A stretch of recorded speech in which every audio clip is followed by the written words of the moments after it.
Hare Krishna, Krishna Krishna, Hare Hare, Hare Rama, Rama Rama, Hare Hare.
Hare Krishna,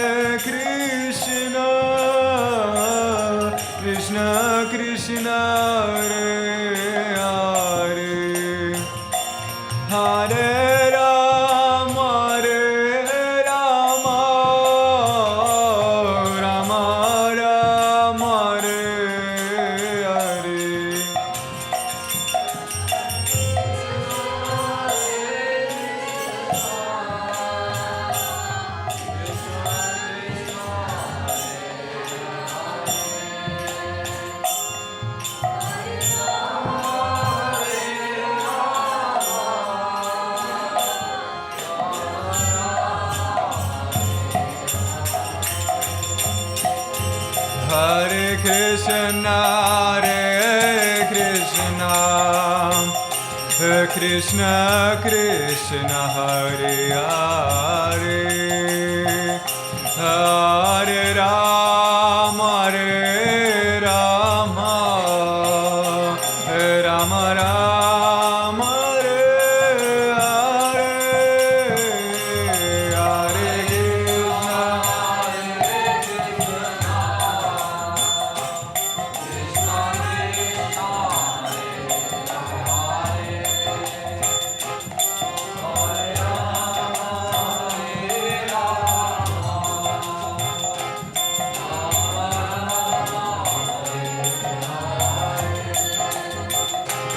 Hare Krishna, Krishna Krishna, Hare Hare, Hare Rama, Rama Rama, Hare Hare. Hare Krishna, Krishna Krishna, Hare Hare, Hare Rama, Rama Rama, Hare Hare,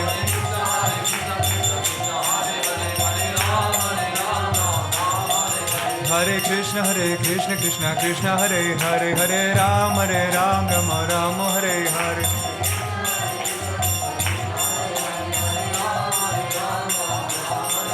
Jayo Radha, Jayo Shyam, Jayo Shri Vrindavan Dham.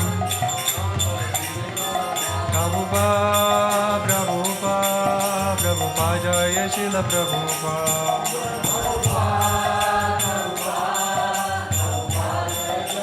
Nitai Gaura Haribo, Haribo, Haribo, Nitai Gaura Haribo.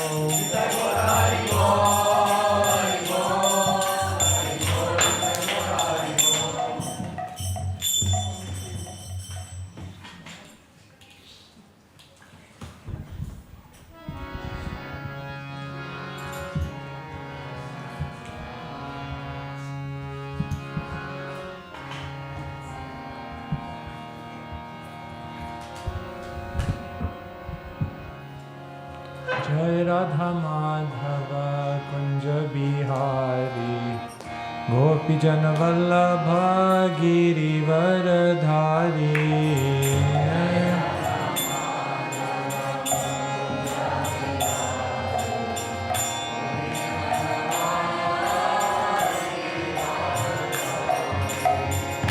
Yashodanandana Vraja Janaranjana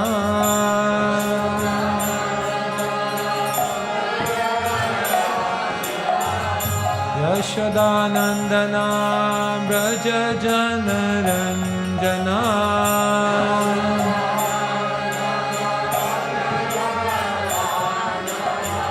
Yamuna Tiravanachari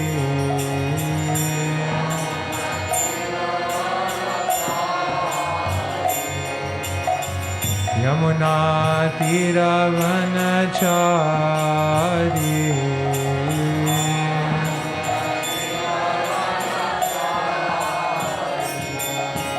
Jai Radha Madhava Kunja Bihari Gopi Jana Vallabha Giri Varadhari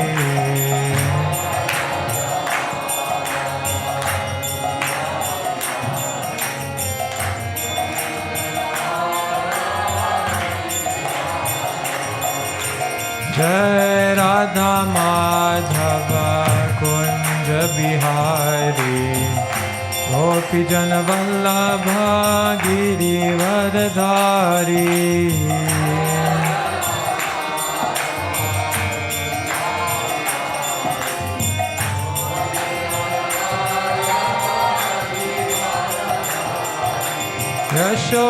Yashodanandana Vraja Janaranjana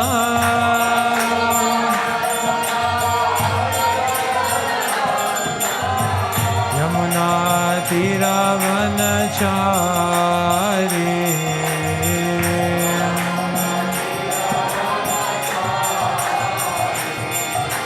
Hare Krishna Hare Krishna Krishna Krishna Hare Hare Hare Rama Hare Rama Rama Rama Hare Hare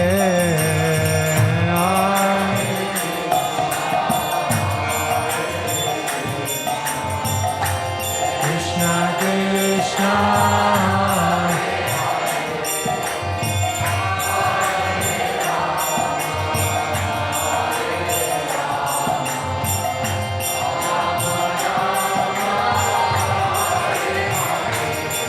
Hare Krishna, Hare Krishna, Krishna Krishna, Hare Hare, Hare Rama, Hare Rama, Rama Rama, Hare Hare.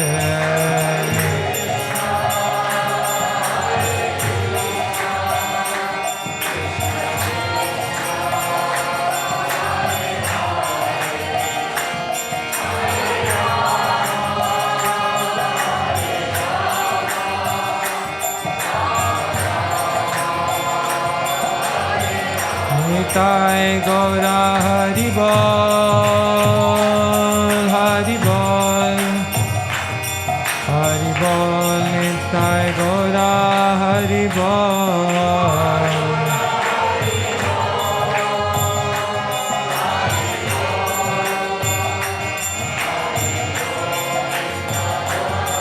Jaya Jaya Prabhupada, Prabhupada, Prabhupada, Jaya Jaya Prabhupada.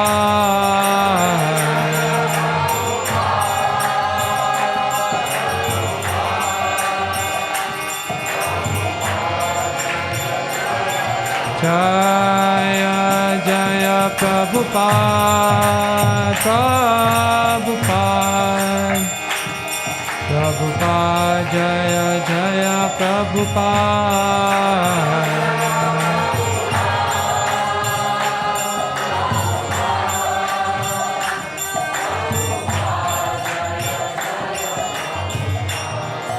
Jai Nitai Gaura Premanande, Hari Hari Bol.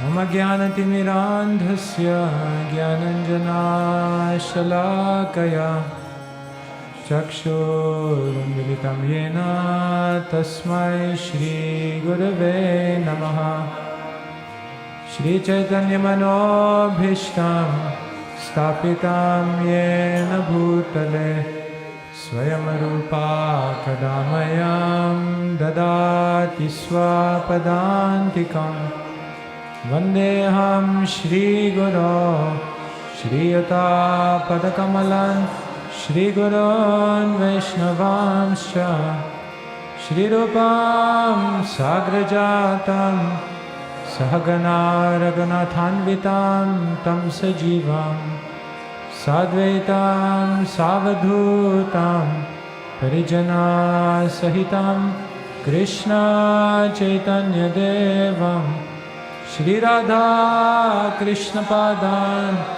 Sahagana Lalita Shri Vishakhan Vitamscha He Krishna Karuna Sindhu Dinabandhu Jagatpate Gopesha Gopika Kanta Radha Kanta Namostute Tapta Kanchana Gaurangi Radhe Vrindavaneshwari Vrishabhanu Sute Devi Pranamami Hari Priya Vancha Kalpatarubhyascha Kripa Sindhubhya Evacha Patitanam Pavanebhyo Vaishnavebhyo Namo Namaha Shri Krishna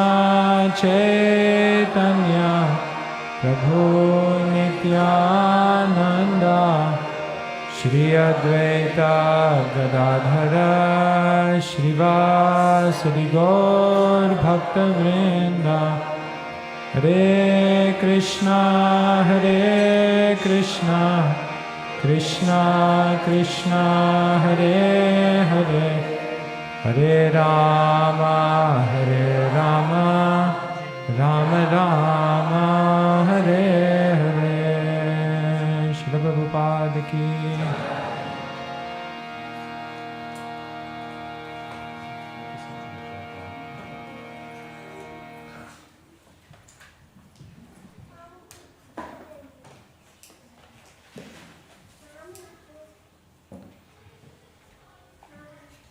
Hare Krishna everyone, so thank you so much for coming. So this evening we're continuing a discussion on the Bhagavad Gita, opening the jewel box. The reason I've called it a jewel box is because that's what our acharyas actually call the Bhagavad Gita. As you know, the Bhagavad Gita is split into 3 sections, and Vishwanath Chakravarti Thakur, he says it's just like a jewel box has a base. And the base of the jewel box of the Bhagavad Gita is the first 6 chapters, which are known as Karma Yoga, because they form the basis of how to live in this world. Every single day we have to wake up and function with material nature, and that's an art, how to live in the world but not be affected by it, as they say in the Christian tradition, in the world but not of it. So that is all described by Krishna in the first 6 chapters of the Gita. And therefore Vishwanath Chakravarti Thakur says that is like the base of the jewel box. He says the final 6 chapters are like the lid of the jewel box, because as we live in this world we need knowledge which protects us from the influences around us, which gives us a sense of detachment from the onslaught of the material world. So in the final 6 chapters, Krishna talks about the threats of the 3 modes of nature, the threats of demoniac mentality, the threats of what can happen in this world, which is a reflection, Krishna says in the 15th chapter. And therefore Vishwanath Chakravarti Thakur says the last 6 chapters are like a lid which protect us from this world. And he says the middle 6 chapters, as we all know, is the actual jewel. And what he says is, just as there is inscription on the top of the lid, on the top of any jewel box. So the final most important verse of the Bhagavad Gita in the 18th chapter, Krishna says, Manmana bhavamad bhakto. So that's the inscription on the top of the jewel box, on the top of the lid in the 18th chapter. And he said that exactly indicates what's right in the middle, because right in the middle, Krishna says in the 19th chapter, Manmana bhavamad bhakto. Ninth chapter, sorry.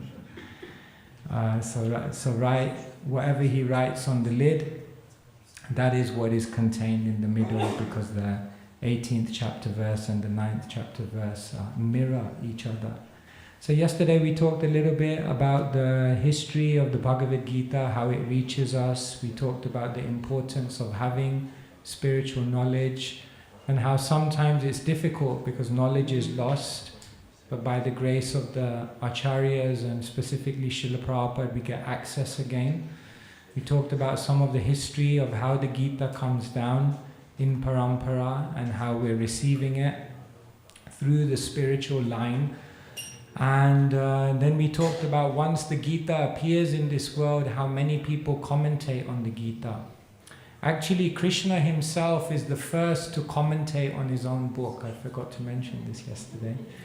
Because after Krishna speaks the Bhagavad Gita in Mahabharata, then later on, in some chapters later, once Krishna is settled in Dwarka and the Pandavas are established, Krishna speaks another conversation to Arjuna called the Anugita, in which he begins to expound further information. In ISKCON, we don't hear so much about the Anugita, but that is also there within the Mahabharata.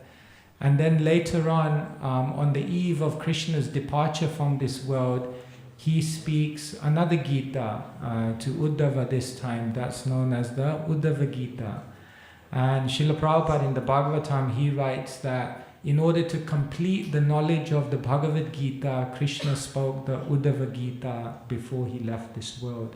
So in one sense, we can say the first commentator on the Bhagavad Gita was the speaker himself, Krishna, who spoke the Anugita and the Uddhava Gita. But then, as we know, the different Vaishnava Acharyas all offer their illuminations, because there can be so much insight into the words of the Gita. And then we hear about how in the 17th and 18th centuries there are more commentaries, but then those commentators also come in who begin to use the Bhagavad Gita for different purposes. The Bhagavad Gita also goes west outside of India and begins gaining influence in many, many places. And then Srila Prabhupada comes in 1965, and Srila Prabhupada wants to now represent to the Western world the Bhagavad Gita as it is. Was it a proud statement to say as it is? No. Because Srila Prabhupada was basing this on the authority of who can actually present the Gita. He was presenting it with transparency, and he was also giving the applicability. He wasn't just giving a philosophy, but he was actually doing what Krishna does in the Gita, which he gives Arjuna a call to action. So spiritual knowledge is never theoretical. His Holiness Hridayananda Maharaj, who was of course a great intellectual, studied at Harvard University, he said, what I really appreciated when I came to the temple is that I heard a class and the speaker said, everyone is an eternal servant of Krishna. And at the end of the class, they gave me a mop and they said, now sweep the floor. And he said, I really appreciated that, because my whole life I studied philosophy, but it was never applied. It was just all gymnastics in the mind. But Srila Prabhupada told us, yes, this is what Krishna says, and this is what you should do. So in that miraculous pastime with Brahmananda Prabhu as the instrument, Srila Prabhupada with Macmillan published the Gita, and since then so many Gitas have been published. And that's why today we have in our hands the Bhagavad Gita. It's a great fortune. Nowadays we have all varieties of books, we have them on all devices, and sometimes we can become so familiar, we can become so, we just take it for granted. This is actually the most advanced knowledge in the universe, and it has the power. After Arjun hears the whole Bhagavad Gita, later on after the Kurukshetra battle, he says a very beautiful verse. Deshakalartha yuktani rittapo pashamani cha haranti smarataschitam govinda bihitani me. After the whole Mahabharat war, Arjun says, Deshakalartha yuktani rittapo pashamani cha. He says, now I'm remembering those words that Krishna spoke to me. Desha kala yuktani. Whatever place you may be in, whatever time you may be in, and whatever circumstance you may be in, these words of Krishna have the ability to rittapo pashamani cha, to relieve the burning heart. Arjun was crying after the Kurukshetra battle because of lost relationships and so much upheaval. Then he said, now I'm remembering again those instructions. Just like Arjun cried on the battlefield when Abhimanyu died, but then he remembered Krishna's instructions. So in this world, everyone will cry, because the world is designed to make us cry. But when we cry, if we're connected to the Gita, rittapo pashamani cha, then we will feel a pacification of the heart, because Krishna's words, desha kalartha yuktani, they're timeless. Doesn't matter what place, time or circumstance, they can relieve the heart. So this is the beauty of the Bhagavad Gita. And today what I thought is we could do something a little bit different. We could look at how does the Gita really apply in our world today, and how can we present the Gita to the world, because this is what Srila Prabhupada wants us to do. Srila Prabhupada wants to make the Bhagavad Gita the most popular book in the world. But in order to do that, we really have to tune in and see how can we explain what Krishna has given us in the Gita in a way that really meets people where they are. This is a very great art. I was just in Antwerp, and I was sharing with the devotees that atheism means people believe in how many gods? No gods. Monotheism means people believe in how many gods? Polytheism means people believe in how many gods? Many. Pantheism means people believe what is God? Or what? Nature. Autotheism means they believe who is God? Themselves. But there's something else now which is becoming more popular than any of these, and that is apatheism. Apatheism is basically people who are not atheistic, they're not even agnostic, they're definitely not monotheistic or polytheistic. They're just apatheistic. They're just apathetic. They just believe religion doesn't even matter. It's irrelevant. It's not even worth the time to explore, because it has nothing to do with my life. It's not going to help me in any way. And that perhaps is the saddest philosophy, that people just see the scripture as completely disconnected from their life. It's not going to help me. And therefore what we see now in the world is a movement away from religion and a movement towards self-development. Because people want to develop themselves, they actually want to improve themselves, they actually want to experience some change of character, some empowerment in their life. And so in the world today, what are some of the most popular self-development books? Now we'll find out who's reading self-development books. It's okay, we're not trying to catch you out here. What are some of the Secret? The Secret, look at that first off the shelf. Very good. What other self-development books are there? Atomic Habits. Okay, excellent. That was the third one I had here. Very good. The Monk Who Sold His Ferrari. Any other good ones you read? 7 Habits. Oh my God, look at that. 16 lessons how to be successful. 16, okay. Carnegie. Oh, okay. Not read that one. But yeah. Think and grow rich. Yeah. Power of Now. These are some of the, perhaps the most important or the most prevalent self-development books. This is what people are interested in. Because they want something that's going to help them. They want something that when they wake up tomorrow, they can apply it, they can live it. Unfortunately, we live in a very unphilosophical age. So therefore, people are not looking for ultimate answers, they're looking for immediate transformation. So, the reality is that self-development without spiritual development doesn't actually work. Now there's a whole movement against self-development. The self-development industry is huge. $50 billion a year, self-development. And they say in the next 5 years, it's going to double. Because everyone is trying to become the best version of themselves. The amazing thing is, unless you spiritually develop yourself, you can't actually develop yourself. Self-development without spiritual development just stagnates. And therefore, what's often happened is we've divorced these two things, spiritual development and self-development. But actually, the Gita perfectly marries these two things. Over time, I teach the Gita in different ways. But this is one way that I teach the Gita to people and show them how if you follow the Bhagavad Gita and what Krishna is teaching Arjuna in these pages is actually the ultimate self-development guide.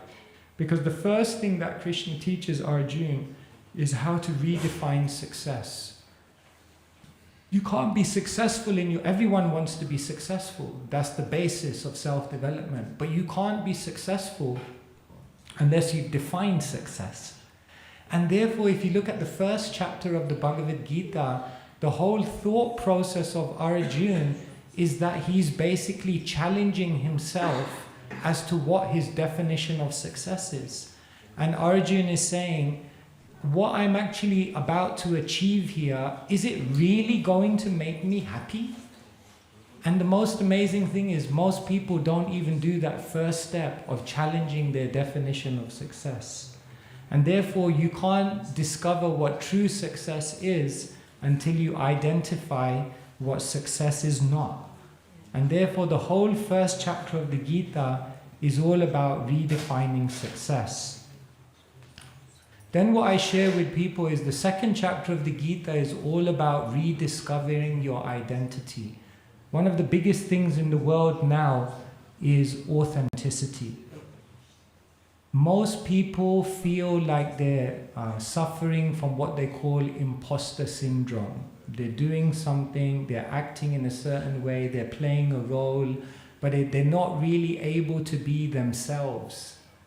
One person says, I'm not who I think I am, I'm not who you think I am, I'm who I think you think I am. That's how disconnected from our authenticity we've become. So what does Krishna do in the Bhagavad Gita? First, he goes to the highest, the deepest level of authenticity by explaining to Arjuna that you're not the body, but rather you're a spiritual being. And from there, Krishna explains as a spiritual being, you have a subtle covering, a mind, intelligence, and ego. You take on an influence of a certain configuration of the modes. You develop a personality. And like this, you begin to understand who you are. Unless you know who you are, you can never find happiness. And therefore, if you really want to find your authenticity, the Bhagavad Gita teaches you how to be authentic. And then, in the next chapters of the Gita, Krishna teaches Arjuna how to reposition his lifestyle. This is one of the biggest concerns of people in the world today. They call it work-life balance. How do I manage my day-to-day duties and at the same time follow my deeper callings that I have in my heart? And that's exactly what Arjuna is struggling with. Arjuna is basically struggling with work-life balance. And therefore he says to Arjuna, I want to quit. I want to quit my job because I can't balance this. So Krishna says, no, you don't need to quit your job. You just need to understand how to balance it. Karmanye vadikaraste ma phaleshu kadachana. Just understand what mentality, what mode, karma yoga, how to act in this world, but how to find balance. This is very relevant. Can you begin to see how relevant what Krishna is presenting in the Bhagavad Gita, Desha Kalartha Yuktani, is relevant in all times, places and circumstances. Then, what does the World Health Organization say is going to be the biggest health problem facing society in the world in the coming years, if not already? It's not physical problems, it's problems with the mind. So what does Krishna do? After Arjun's heard everything, Krishna says, look Arjun, you're not going to be successful in anything, material or spiritual, unless you learn how to control your mind. And therefore Krishna gives a whole chapter, practically the majority of that chapter, talking about how to deal with the mind.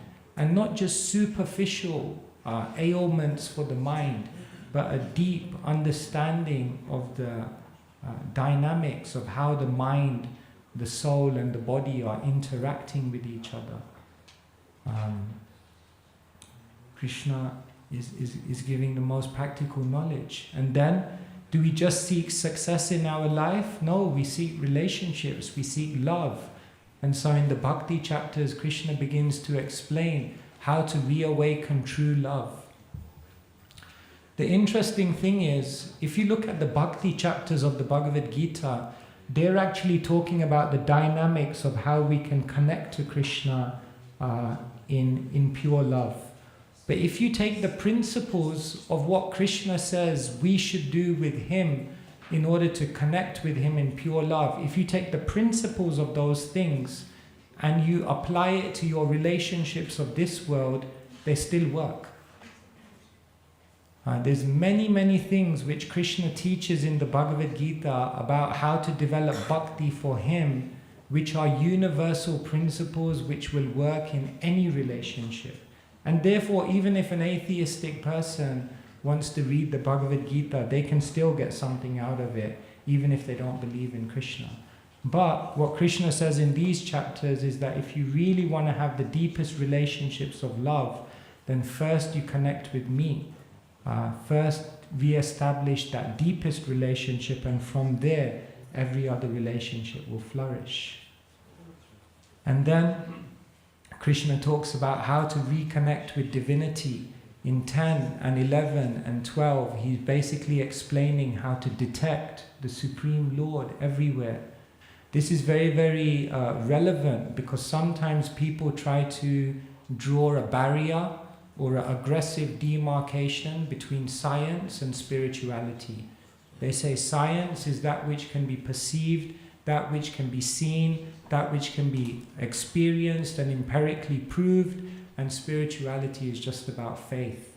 But in these chapters, Krishna actually begins to explain how you can see divinity everywhere. Yo mam pashyati sarvatra sarvam cha mai pasyati tasyaham na pranashyami sachame na pranashyati. For one who sees me everywhere and sees everything in me, I am never lost, nor is he ever lost to me, Krishna says. So spirituality can be entirely experiential, entirely perceivable. When I came to the temple, I said to one devotee, I don't know, I'm not sure if Krishna exists. And he looked at me and he said, well, we're not trying to prove to you that Krishna exists. I said, what are you trying to do then? He said, we're not trying to prove to you that Krishna exists. He says, we're giving you the tools, processes and practices by which you'll be able to perceive the presence of Krishna every moment in your life. We're not trying to make you believe in Krishna. We're empowering you to perceive the presence of Krishna. And that gave me a whole nother vision that the Bhagavad Gita is not a religious book. It's a book which is training us to reconnect with divinity and see the presence. And then from 13 to 17, so much of what Krishna is talking about is the world around us and the energies, the three modes of nature. I believe that the three modes of material nature and what Krishna has taught us in the Bhagavad Gita, the three modes of material nature, are the most incredible model of lifestyle to share with the world. It's the most versatile, the most comprehensive, the most applicable kind of framework which can teach you how to lead every single aspect of your life. If you want to know how to drive your car, you can drive your car in the three modes. If you want to know how to parent your children, you can parent your children in the three modes. If you want to know what kind of food to eat, what environment, what people to surround yourself with, how to study for your exams, through the three modes of material nature and what Krishna describes, you can actually maximize the energy, the influences around you. And this is what self-development is trying to do, give people the best chance of succeeding. But here in the Bhagavad Gita, Krishna spends 100 of the 700 verses of the Gita talking about the three modes of material nature. And then at the end, what does Arjuna say? Nasta moha smriti labdha tat prasadat mayachuta stito smi gata sandeha karishye vachanam tava. After getting all of this knowledge, I now know what is my purpose. Again, people haven't. This is one of the biggest things in the world, finding your purpose. When your eyes open in the morning, what is your purpose? They say the best alarm clock in the world is purpose. So that when your eyes open, if you have purpose, then you jump out of bed. So, can you begin to see? This is the Bhagavad Gita. We don't have to divorce spirituality from self-development, but rather see how they are completely integrated. See, Krishna is speaking to Arjuna on a battlefield. That's very significant. Because on a battlefield, there's an immediate pressure and there's an ultimate reality that's looming. The immediate pressure is that there's going to be people attacking you in a few minutes. You need to know what to do. And at the same time, on a battlefield, there's always this thought that any moment can be my last moment and I'm going to go to the next place. And what's the next place? So the battlefield signifies the place in which you need immediate guidance and you need ultimate advice. You need to know how to navigate the immediate surrounding, and you need to know what to do to prepare yourself for that which is beyond. And therefore it's no coincidence that the Bhagavad Gita was spoken on the battlefield, because it's meant to equip you with both. It's not just meant to equip you with the afterlife, it's meant to also equip you with the here life. And therefore, if we're able to share with people how the Bhagavad Gita relates in this way to every single one of their needs, interests and concerns, then we can really touch people's hearts with the Gita and not just give them the immediate benefit that they're looking for, but also help them to find much, much deeper solutions. Therefore they say, if you want a new idea, then go to an old book. It's all been said before. But it just means we have to be able to deliver it in a language that people can understand. Let me just stop here. Does anyone have any questions on this or doubts? Or I have seen the remolding of the mind. I have a question about the remolding of the mind, because at this time in the world we have a lot of remodeling of the mind, starting with a big experimentation with COVID, and now people got completely in situation and in fear, and many things happen from this, and it continues. And how with the teaching you can preserve yourself from the world remolding, which is happening anyway, and how population are manipulated with a lot of fear and a lot of lies, and including the media. So when you hear you in the assembly of devotees, so they know much more, but outside, how do you touch them with the Gita, knowing all those influences who are still very real and not going to disappear by magic? So I can, for myself, I know a bit, small bit, but how can you help the people to shift from those places of complete fear and completely, it's like robotic,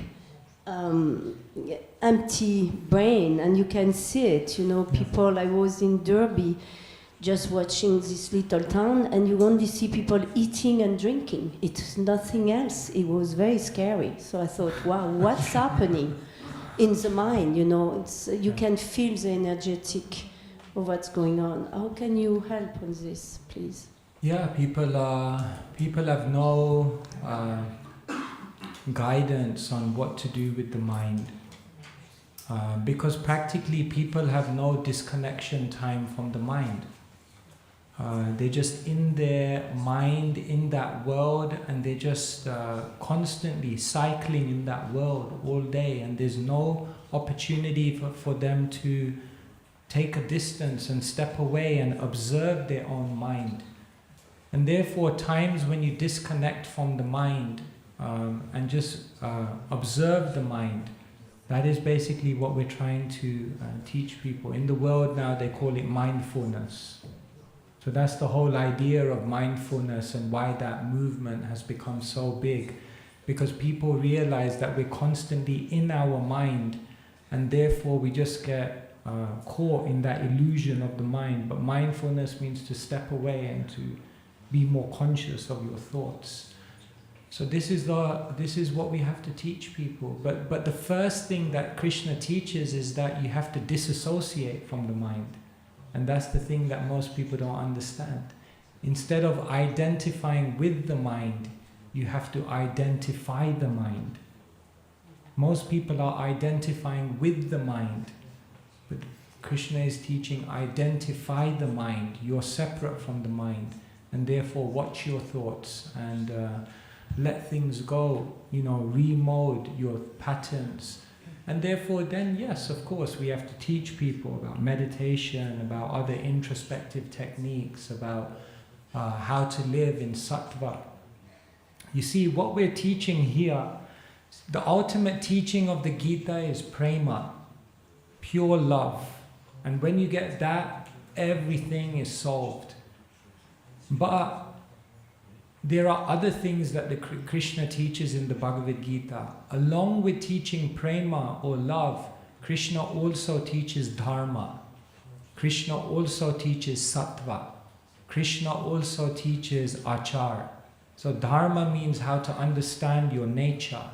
Krishna also teaches sattva, which means how to deal with the energies around you and live in goodness. Krishna also teaches achar, character, and what kind of qualities to imbibe in order to maximize the quality of your existence. And so, these are all the things that can help people to remold the mind. So we're just getting bombarded by messages out there. So, it's... maybe in one of these days I'll also talk about the news and how to deal with the news. Because there's extremes. Like one extreme is to become so enamored by the news of the world that you become intimidated. And another extreme is also to just be kind of indifferent and just disconnect from the reality around you and be oblivious to it all. But perhaps for the Vaishnava, they take a middle ground where they're informed by everything around them. They see what's going on in the world, they understand, but they see it through a lens of knowledge by which it actually uplifts their spirituality. And that's how to actually register everything going on in the world, whether it's COVID or a war or an environmental crisis. Some people watch all of these things and then they just become so exhausted by it all, just depressed, because they have no lens through which to see it. So the Gita helps us to see. At the Manor this year, at the end of the year, I did a presentation on the 18 major news stories of 2023 and how to see each one of them through the Gita. It was very interesting because it's like you just see the Gita in action. Like everything Krishna said is just happening in the world. So yeah, this is why we're so inspired to give people the Gita, because it's really what people need. It's all there in this book. Yes?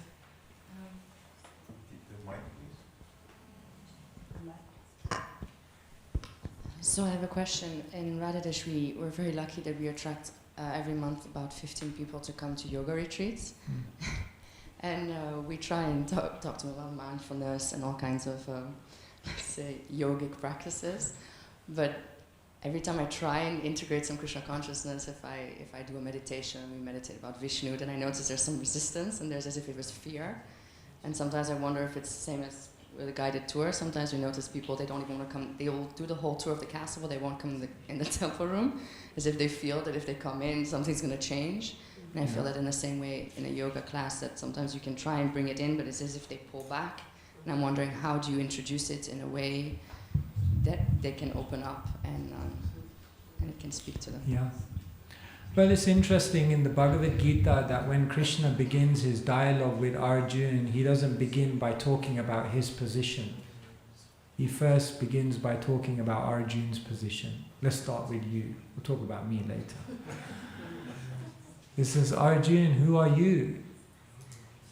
And it's the easiest point to begin a conversation with people, by trying to distinguish spirit from matter.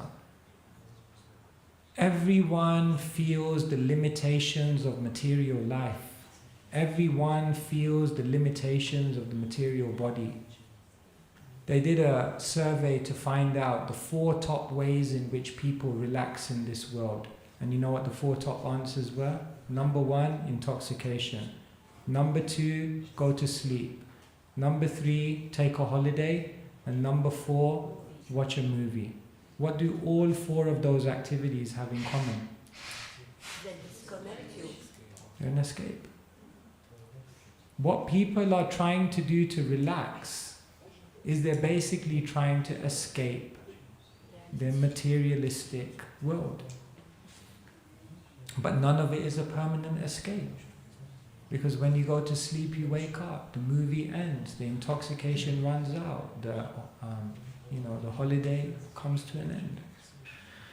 So this is the easiest way into which to connect with people, to help them to question, like, what more may there be to life beyond the material goals, beyond the material aspirations, beyond what is it about my life that's not working? Why do we see this imperfection around us? What could be beyond that? And then we can bring in matters of divinity, then naturally flow from there. So if you want to take someone somewhere, first you have to meet them where they are. So whenever you're addressing any audience, ask yourself deeply the question, what is this person's need? What is their issue? And what is their concern? When you know deeply what is the needs, issues and concerns of the people you speak to, then you'll be able to find something in Krishna consciousness which relates to them. And so it's just about learning, what are people looking for, and just giving them that experience. And so we can do that. Sometimes you may just have to start sometimes with very simple things. Like sometimes I've done a meditation and I've done japa and people appreciate it. And sometimes I just sit with them and just in complete silence, tell them to breathe in, breathe out, breathe in, breathe out. And after that, they're like, that was amazing. I'm like, I just gave you the holy name here, you know.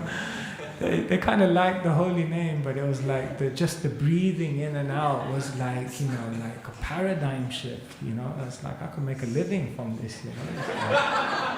It's quite an easy way of making a living, just tell people to breathe, you know. So it's amazing. Sometimes we just have to start simple and build people up. And a lot of it is just relationship. A lot of sharing Krishna consciousness is just personal connection. It is intimidating to come into a temple. One of our brahmacharis, he told me that he was interested, he's from England, about the Hare Krishna temple. He said he drove into the car park of the manor 6 times.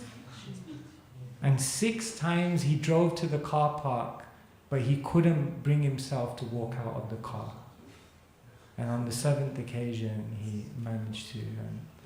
Anyway, as he was walking, someone gave him some prasadam, which made him feel better. And then he became a brahmachari. So it is intimidating. It takes time. You know, we have to make people feel comfortable. We have to meet them where they are. And that's why just talking in people's language. So much of sharing Krishna consciousness is not actually what you say, it's just the language you use. It's so much about language, you know. So yeah, I think you'll find ways, you know, what kind of things can connect to people. Is that okay? Yeah.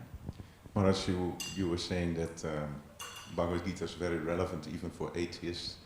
You refer to chapter 7 till 9.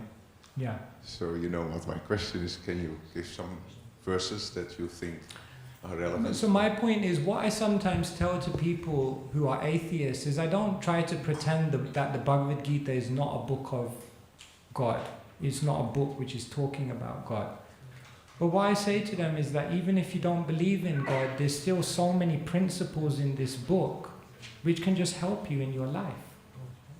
And so to them, of course, if they're open to talking about science and spirituality, I talk to them about science and spirituality and how those two things don't have to be opposed to each other. You know, to those who are more open-minded, I just share to them that science and spirituality are dealing with different domains. I tell people that science is about the study of matter, but spirituality is the study of what matters. Science is the study of how to do things better, but spirituality is the study of how to do better things. Science is the study of how to improve things, but spirituality is the study of how to improve people. So science and spirituality don't have to be opposed. They can actually integrate. But then there is scientism, which is a type of science which just is systematically aimed at taking God out of the picture. So to people who are that way inclined, it may not always be worth it to have a debate. But then what I tell them is, but this has so much. You know, you can read chapters 14, 15, 16, 17 and learn about these 3 energies that pervade everything, and it will inform your lifestyle, your habits. You know, if you live in sattva, basically what Krishna says in the Bhagavad Gita is that if you live in sattva, then your relationships will thrive, your character will thrive, your achievements will be maximized, your health, physical and mental, will reach its optimum. And if you want to, it will be the springboard from which your spirituality can also manifest. But even if you don't want that one, you still get all the other benefits. So I think sometimes instead of trying to bring people to the top, what we can do is just get them on the ladder. Because sometimes if we try to do it like that, all or nothing, then people just go. So just get them on the ladder, and then they'll appreciate. And when the Bhagavad Gita, they'll be like, wow, this Krishna is quite intelligent. Like what he comes out with is pretty good. It actually works. Maybe there's something to him, and then like that through. So step by step, I think. Okay. Anyone else? So I'll just show you a few other things. It's very interesting. So we put this thing together, Gita 3, and what we try to do is look at 3 different ways of looking at the Gita, just to show you how like genius Krishna's words are and how we can really present this to the world. So in this book, Gita 3, what we try to do is we give 3 different sections, and we show how the 18 chapters of the Gita can be seen through 3 different lenses. So the first one I call Think Different. And what we see is that in every chapter of the Gita, Krishna actually gives a paradigm shift. As we grow up in this world with a certain culture, a certain worldview, a certain set of ideas imposed on us, we're taught to think in a certain way. But what Krishna does is in every single chapter, what he does is he shifts the paradigm. So for example, we share in the first chapter that in the world today, the common paradigm that people have is when you have a problem, leave the problem.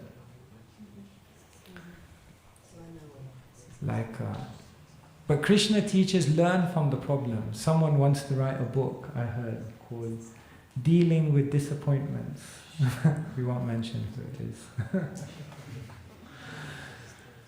But, we all undergo problems in our life. We all face difficulty every single day. And the gut response of every single person in the world is when they have problems, they just try to leave the problem, run away from the problem, immediately solve the problem. Now, we're not saying you shouldn't try to solve your problems. We're not saying you shouldn't try to find solutions. But what we are saying, and Krishna is saying in the Gita, is that the problems come for a reason. Pain is a message to teach us something. And therefore, if you simply try to leave problems when they come, but you don't learn from problems, then you're gonna kind of find that those problems perpetuate in your life. So Krishna shifts. The world teaches us act first, just get busy, do things. And philosophy, introspection, that kind of thing, you do that later in your life. But what does the Gita teach? Arjuna is on the verge of having to act. I mean, he's being pushed to act here. The war is about to start. But even though there's so much pressure on him to act, still he stops and he goes to the middle of the battlefield. And he takes the time first to ask. Like in the modern world, they have this book by Stephen Covey, Start with Why. It's like a bestseller in the world. Start with why. Because the whole world is obsessed with how and what. But if you don't know your why, if you haven't clarified your why, if you haven't asked what is your why, then your how and what may be completely empty. And therefore, Krishna gives the original start with why in the second chapter of the Bhagavad Gita, because he teaches it's not about acting first and asking later, but asking first. And like this, I won't go through every single one, but you can see it's very, very profound. And when people hear this, it's like, wow, they just begin to think like there's a different way to approach life. There's a different way in which I can wake up tomorrow and interact with this world that may change the quality of everything I experience. And so this is one way in which we can teach the Gita. Another way we've taught the Gita is we teach how in every chapter of the Gita, Krishna is teaching Arjuna the ultimate self-development of how to do all of these things, how to overcome temptation, how to become detached, how to perfect your speech, conquer fear. And we could go in every single chapter and explain how Krishna is teaching these very, very practical life skills.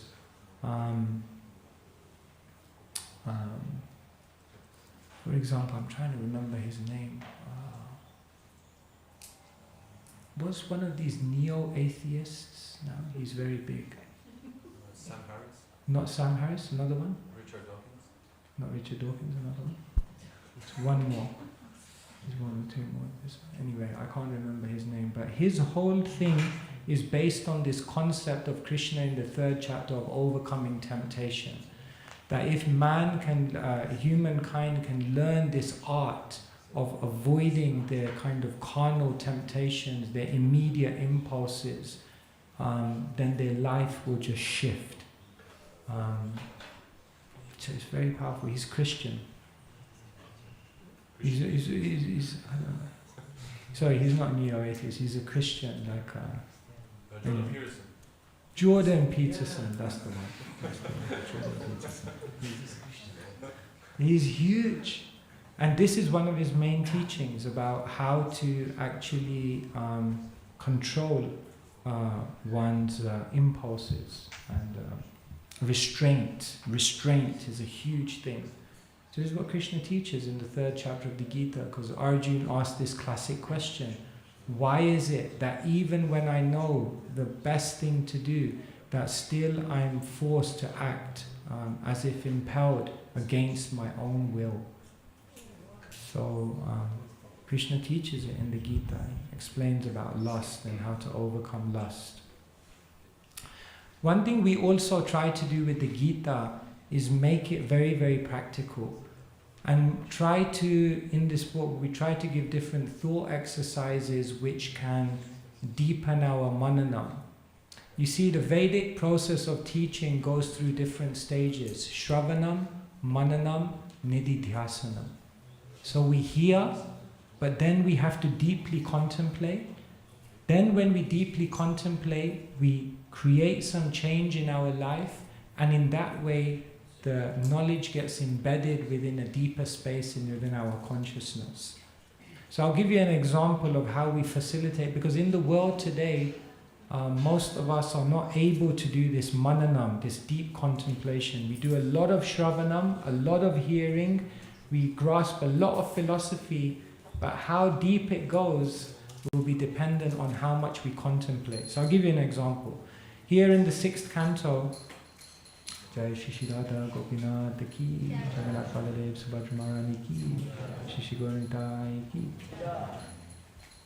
So for example, in the 6th canto, 9th chapter, 40th verse, Krishna, Srila Prabhupada writes this in a purport. Even while suffering in the midst of difficulties, devotees simply offer their prayers and service more enthusiastically.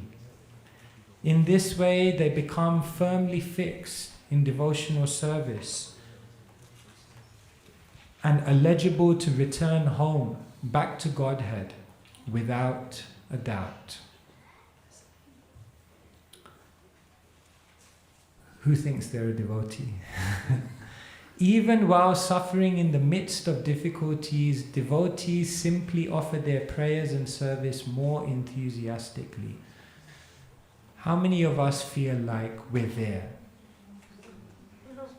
That suffering, we are able to process suffering and difficulty in such a way that it makes us more enthusiastic. Are we there? That's what Srila Prabhupada is saying a devotee is. A devotee is one who's able to process suffering in such a way that it makes them more enthusiastic. So now, if we're saying we're not there, how are we going to get there? This is a statement, we can read it and we can say, I'm not there, let me just move to the next page. Or we can try and do something with this if we say, I'm not there. And this is what we call contemplative reading. In the Christian tradition, they also had something called Lectio Divina. And Lectio Divina was when Christian monks, what they would do is they would open the Bible and they would read, and then they would come to a sentence that really struck them. And then what they would do is they would deeply meditate on that sentence and go into a very deep contemplative journey into what was actually being said in that statement. And it would almost become a meditation within their contemplative reading. So this contemplative reading is very, very powerful, because we could read something like this and just move on, and it doesn't really move us, because we just think that's high, that's perfection, I'm not there, let me just get on with my life, chant Hare Krishna, and maybe one day I'll open the book and I'll be there. Which obviously the process does work, but there could be more we could do. We could take a statement like this and say, I'm not there, but can I ask myself some questions? You could do something called backtracking. And in this we tell people, think of a time when you went through a painful challenge or a difficulty. Think of a time when you went through suffering, and reflect on how your life has evolved since that time, and identify 3 positive things which have come from it. Now this might seem very simple, but just sitting down for a few minutes and asking yourself this question and writing it down does something, so that when you come back here, you can say, I don't naturally become more enthusiastic when I'm suffering, but I can begin to appreciate that suffering and difficulty does bring a unique element to advance my spiritual life. And therefore, this statement, which seems to be so far away from where we are, starts to look more relevant and real for us. This is what we call mananam. You could also do something like this. We call this forward facing. Now think of a difficulty and a challenge that you're going through right now. Now, based on seeing how a previous suffering brought you development, how can you now forecast how this suffering and this difficulty that you're going through now, what gifts may it bring you in your future? And when you consciously sit down and write things like this, what happens is you begin to rewire your thought process, because the philosophy is beginning to move you in a different way. We're now moving from a statement that just seems to refer to very, very advanced devotees, which I'm not, and therefore it doesn't relate to me. Rather, we're seeing how this statement, I can actually begin to internalize and appreciate that this statement has substance, and I've realized some of this statement in my life. You could also ask yourself a question like this. Think of a recurring situation that you find yourself facing again and again. Some kind of difficulty, a relationship struggle, a financial issue, emotional challenge. Can you identify a lesson that you're failing to learn which may be causing this to reappear again and again? Why does suffering reappear again and again? Because there's a lesson that we're needing to learn that we're not learning. So we can also ask ourselves these questions. But one may say, like, how do I know this is not just mental speculation, and how do I know I'm actually coming out? And therefore you can discuss with devotees. How do we actually decipher the lessons that we're supposed to learn through any given situation? And you can take this discussion and actually make it more meaningful. So this, then what happens is we become much more contemplative in our reading of philosophy. Otherwise it just becomes pages and pages and pages of information and very, very little transformation. When Srila Prabhupada's books are actually meant to give us something much more. So through doing this kind of mananam, then what happens is we read this statement and then we can appreciate it much more, and we can feel, yes, maybe one day as I internalize these things more and more, maybe I can be that devotee that when suffering comes, I can naturally process it in a way that makes me more enthusiastic. But that requires a certain way of learning and processing the knowledge. Okay, there were other things I wanted to share with you, but we just have I think 3-4 minutes left, 5 minutes left. So if there are any final questions or comments, or if anyone would like to ask anything more, then happy to take. Yes? Maharaj, could you explain, please, between the relationship between the modes of nature and energy?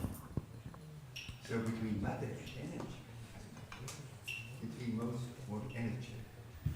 So what is the relationship between the modes of nature and energy?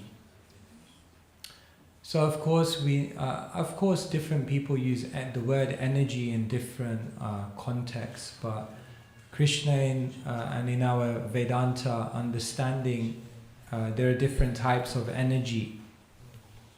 So there's the internal energy, there's the marginal energy, and then there's the external energy. And the external energy is the material energy by which this material manifestation, this material world, the material bodies, the material facilities of this world are produced. So the modes of nature are almost the variations of that material energy. They're the various configurations of that material energy which create the diversity. It's almost like, of course, we hear often the analogy of the 3 primary colors that then mix into unlimited varieties. So in order to create the unlimited variety that's required for the material world to fulfill its function, which is to allow the living entity to enjoy in this world, the 3 modes of nature facilitate all the different external situations. So they're the manipulation, the configuration that facilitate all the external manifestations of what the living entity desires. And the material modes are also the energy which then pervade within our own consciousness, because that material energy can also pervade our consciousness or cover our consciousness. So the modes also enter within us to create the different types of mentalities that are required in order for the living entity to pursue their desires in this world. So basically, without these configurations of the 3 modes, you'd not be able to have the external variety, and you'd neither be able to have the variation of internal mentalities which allow the living entity to live out their desires in this world. So the 3 modes of nature are the configuration of the material energy which allow the living entity to live out their desires here, so that eventually they can get out of this place. So it's an ingenious model of Krishna. And if you understand these energies, then you can begin to understand how to disentangle yourself from those energies.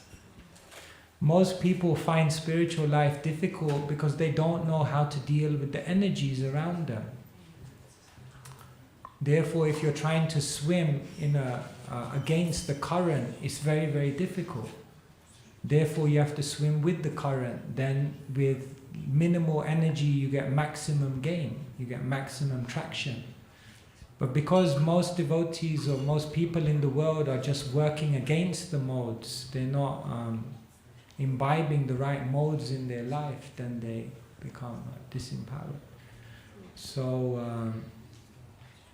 this is some kind of relation between the material energy, the prakriti, that Krishna talks about, and how the modes are the variations within that prakriti which create the variety externally and different coverings internally to allow that fulfillment of the desires. Yes? Internal fulfillment of desires. Would that be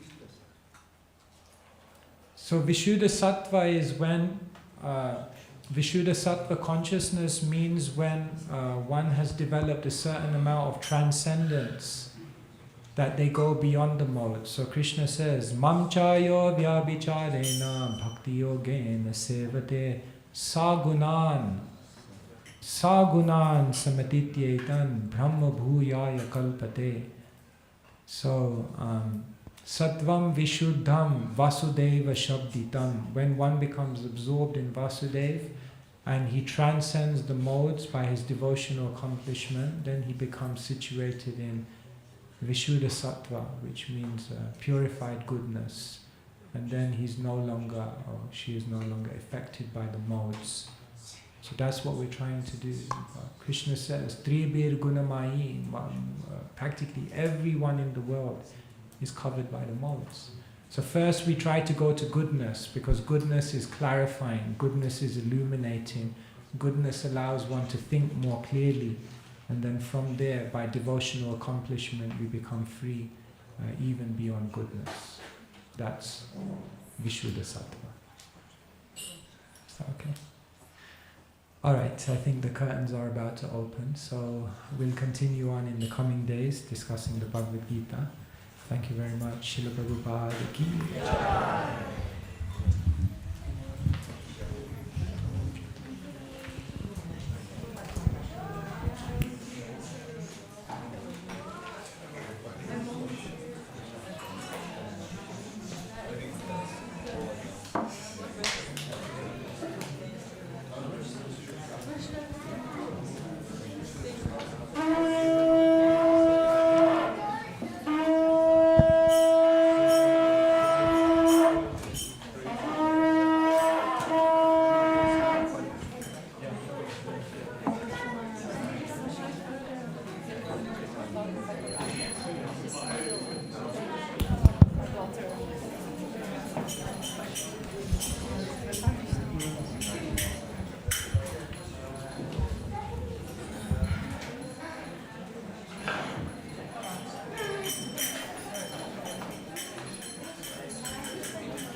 Hare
Krishna Shri Advaita Gadada Srivasadi Gaura Bhattavina Jaya Shri Krishna Chaitanya Gauranga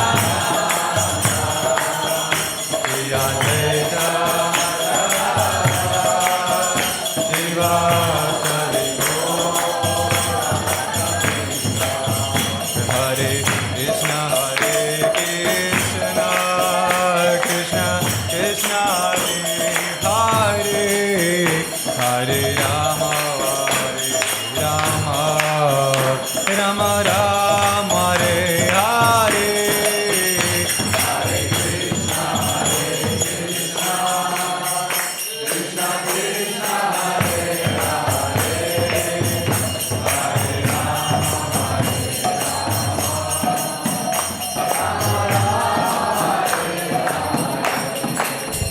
Hare Krishna, Hare Krishna, Krishna Krishna, Hare Hare, Hare Rama, Hare Rama, Rama Rama, Hare Hare.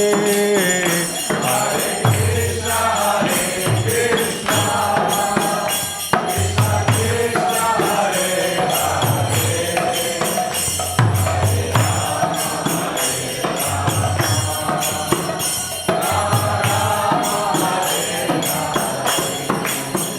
Hare Hare Krishna, Hare Krishna, Krishna Krishna, Hare Hare, Hare Rama, Hare Rama, Rama Rama, Hare Hare. Hare Krishna, Hare Krishna, Krishna Krishna, Hare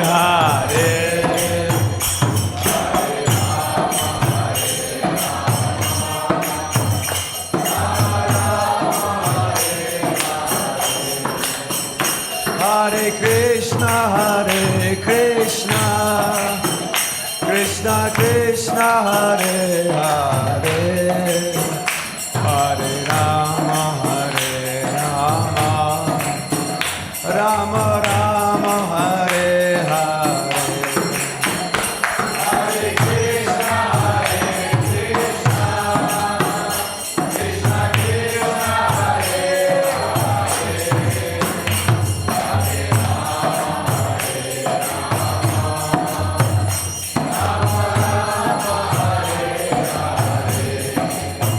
Hare Krishna, Hare Krishna, Krishna Krishna, Hare Hare, Hare Rama, Hare Rama, Rama Rama, Hare Hare. Hare Krishna, Hare Krishna, Krishna Krishna, Hare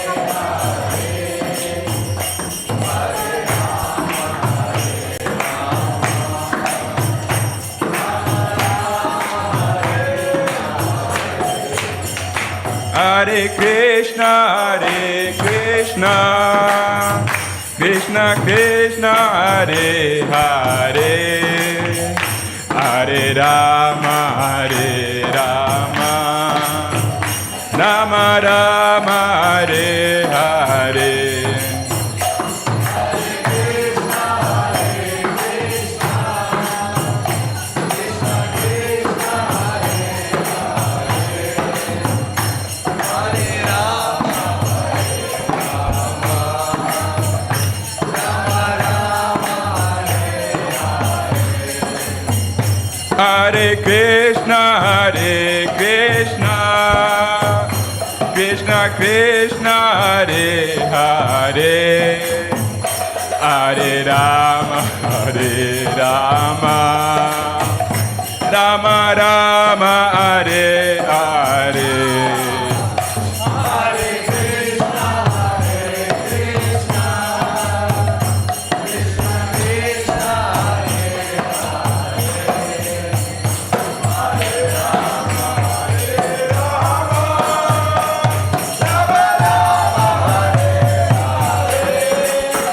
Hare Krishna, Krishna Krishna, Hare Hare, Hare Rama, Rama Rama, Hare Hare.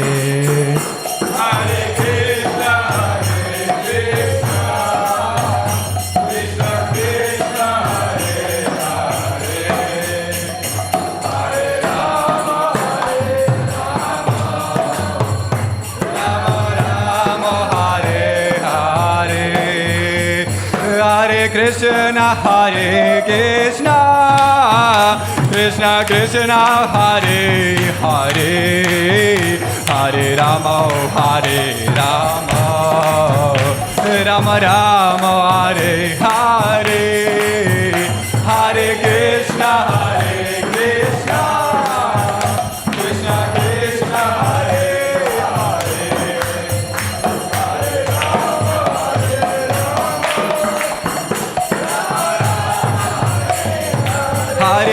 Hare Krishna, Krishna Krishna, Hare Hare, Hare Rama, Rama Rama, Hare Hare, Hare Krishna, Krishna Krishna, Hare Hare, Hare Hare Krishna, Krishna Krishna, Hare Hare, Hare Ram, Ram Ram, Hare Hare, Hare Krishna, Krishna Krishna, Hare Hare, Hare Ram, Ram Ram, Hare Hare, Hare Krishna, Krishna Krishna, Hare Hare, Hare Ram, Ram Ram, Hare Hare.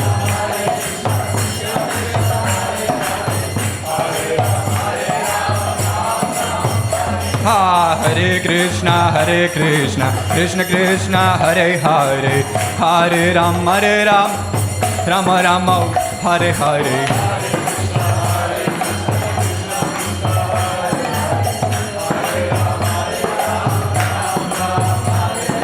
Hare Krishna, Krishna Krishna, Hare Hare, Hare Ram, Rama Rama, Hare Hare.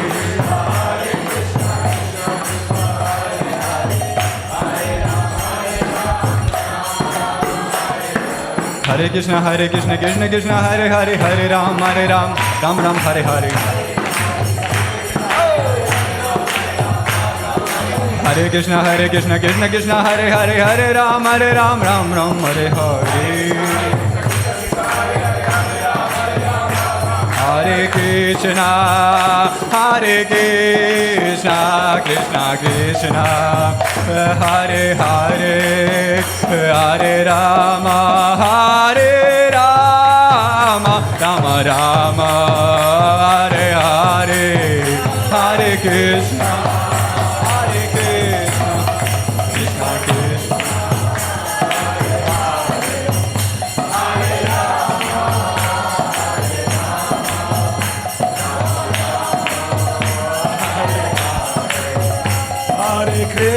Hare Krishna, Krishna Krishna, Hare Hare, Hare Rama, Rama Rama, Hare Hare. Hare Krishna, Krishna Krishna, Hare Hare,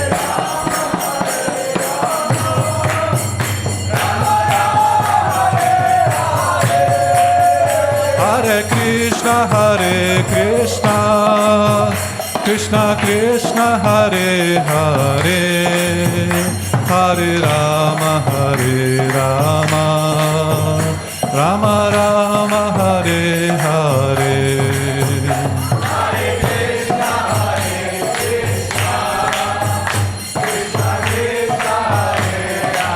Krishna, Hare Hare, Hare Hare Krishna, Krishna Krishna, Hare Hare, Hare Rama, Rama Rama, Hare Hare. Hare Krishna, Krishna Krishna, Hare Hare, Hare Rama,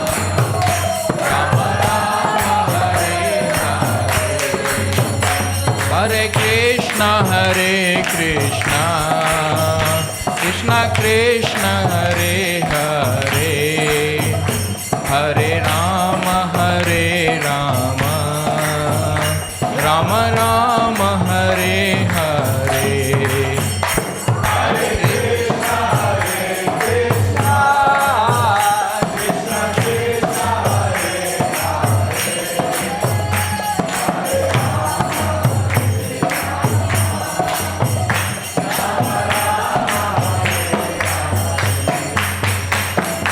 Hare Krishna, Krishna Krishna, Hare Hare, Hare Ram, Rama Rama, Hare Hare, Hare Krishna, Krishna Hare Hare,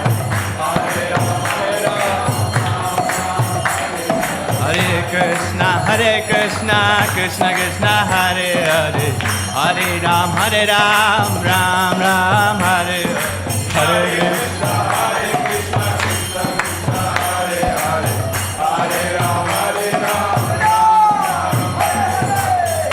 Krishna. Hare Krishna, Krishna Krishna, Hare Hare, Hare Ram, Ram Ram, Hare Hare.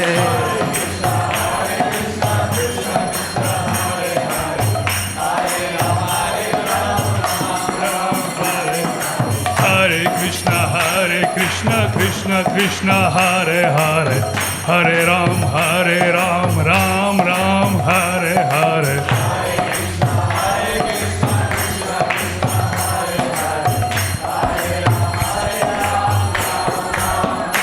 Nitai Gaura Haribo, Haribo, Haribo, Nitai Gaura Haribo.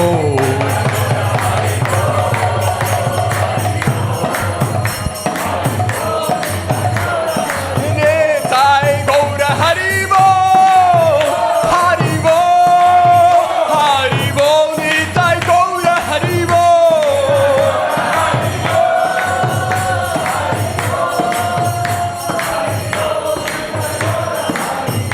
Jaya Sachinanda, Jaya Gaura Hari, Sachinanda, Gaura Hari, Jaya Sachinanda, Gaura Hari,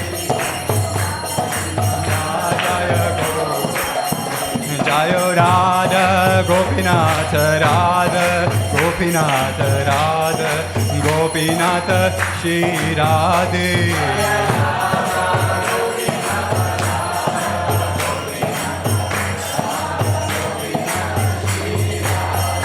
Jaya Jagannath, Jaya Jagannath, Jaya Baladev, Jaya Subhadra.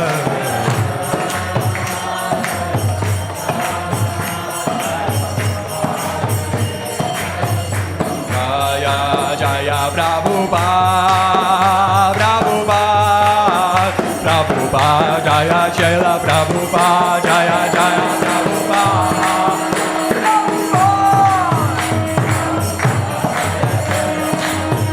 Prabhupada, Prabhupada, Jaya Srila Prabhupada.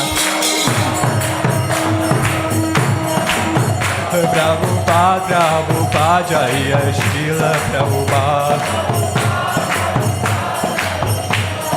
Nitai Gaura Haribo, Haribo, Haribo, Nitai Gaura Haribo.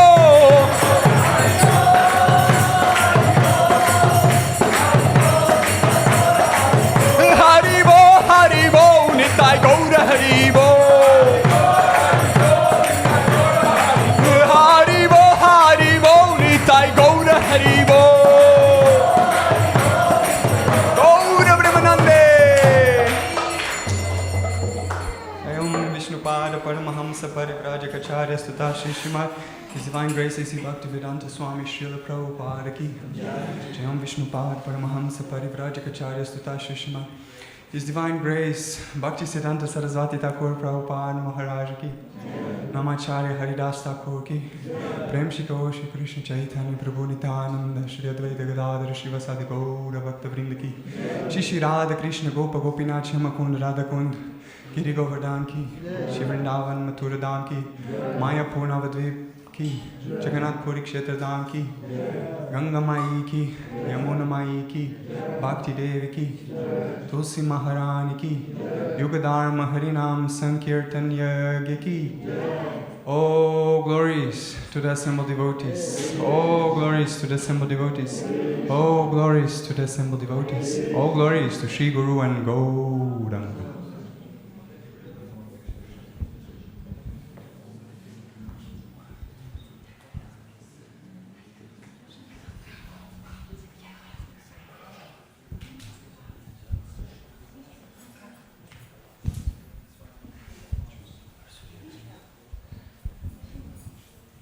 Did I interrupt or were you able to sing? You sing it? Jij zingt mee, maar ik zing wel.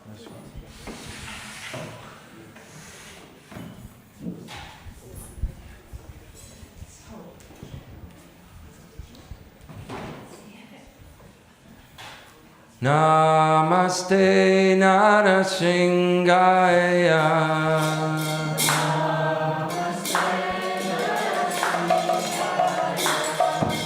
Namaste Narasingaya. Narasingaya. Pralada Lada Daine. Pralada Daine. Pralada Lada Daine.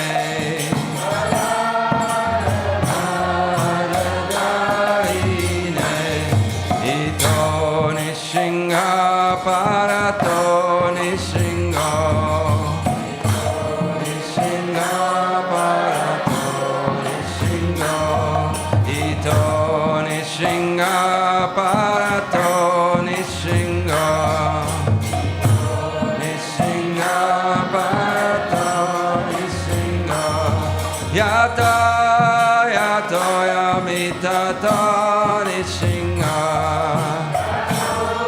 Yato yamita tani singa.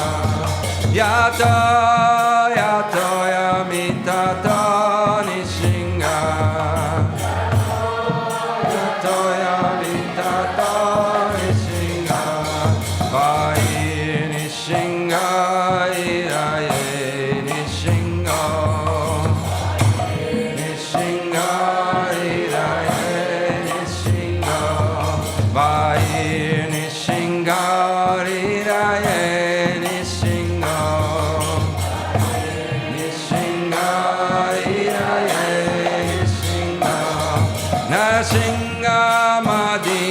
Saranam Prapade. Adim Saranam Prapade. Narasingam Adim Saranam Prapade. Adim Saranam Prapade. Tavakara Kamalavare.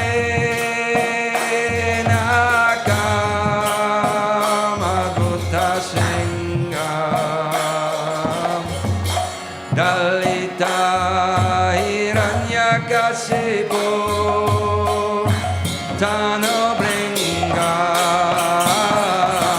Keshavadri Tanarari Rupa Jai Jagadish Hare Jai Jagadish Hare Jai Jagadish Hare Kamalavare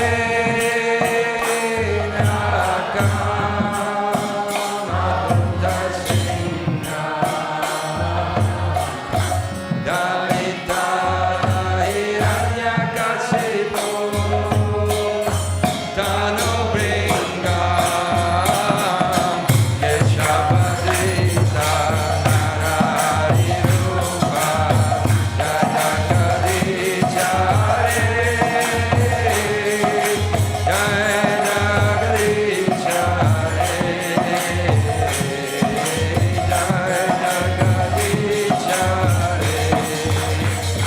Jaya Nitsingade, Jaya Nitsingade, Jaya Nitsingade, Jaya Nitsingade, Singade,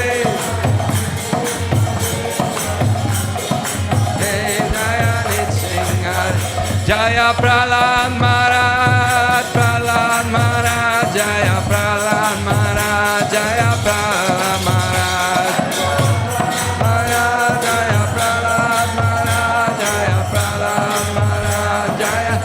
Jaya Jaya Prabhupada, Prabhupada, Prabhupada, Jaya Jaya Prabhupada, Prabhupada, Prabhupada, Jaya Jaya Prabhupada, Jaya Jaya Prabhupada, Prabhupada, Prabhupada, Jaya Jaya Prabhupada.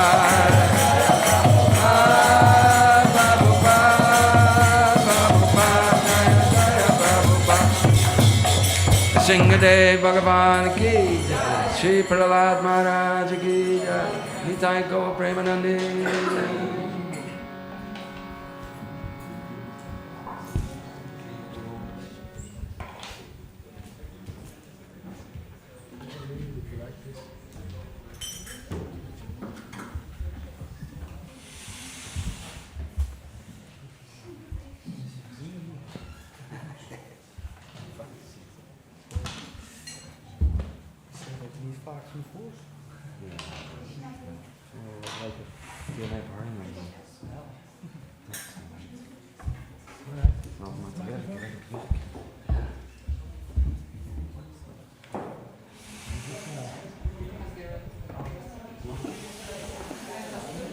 So, now, next part of the program, until 8:15,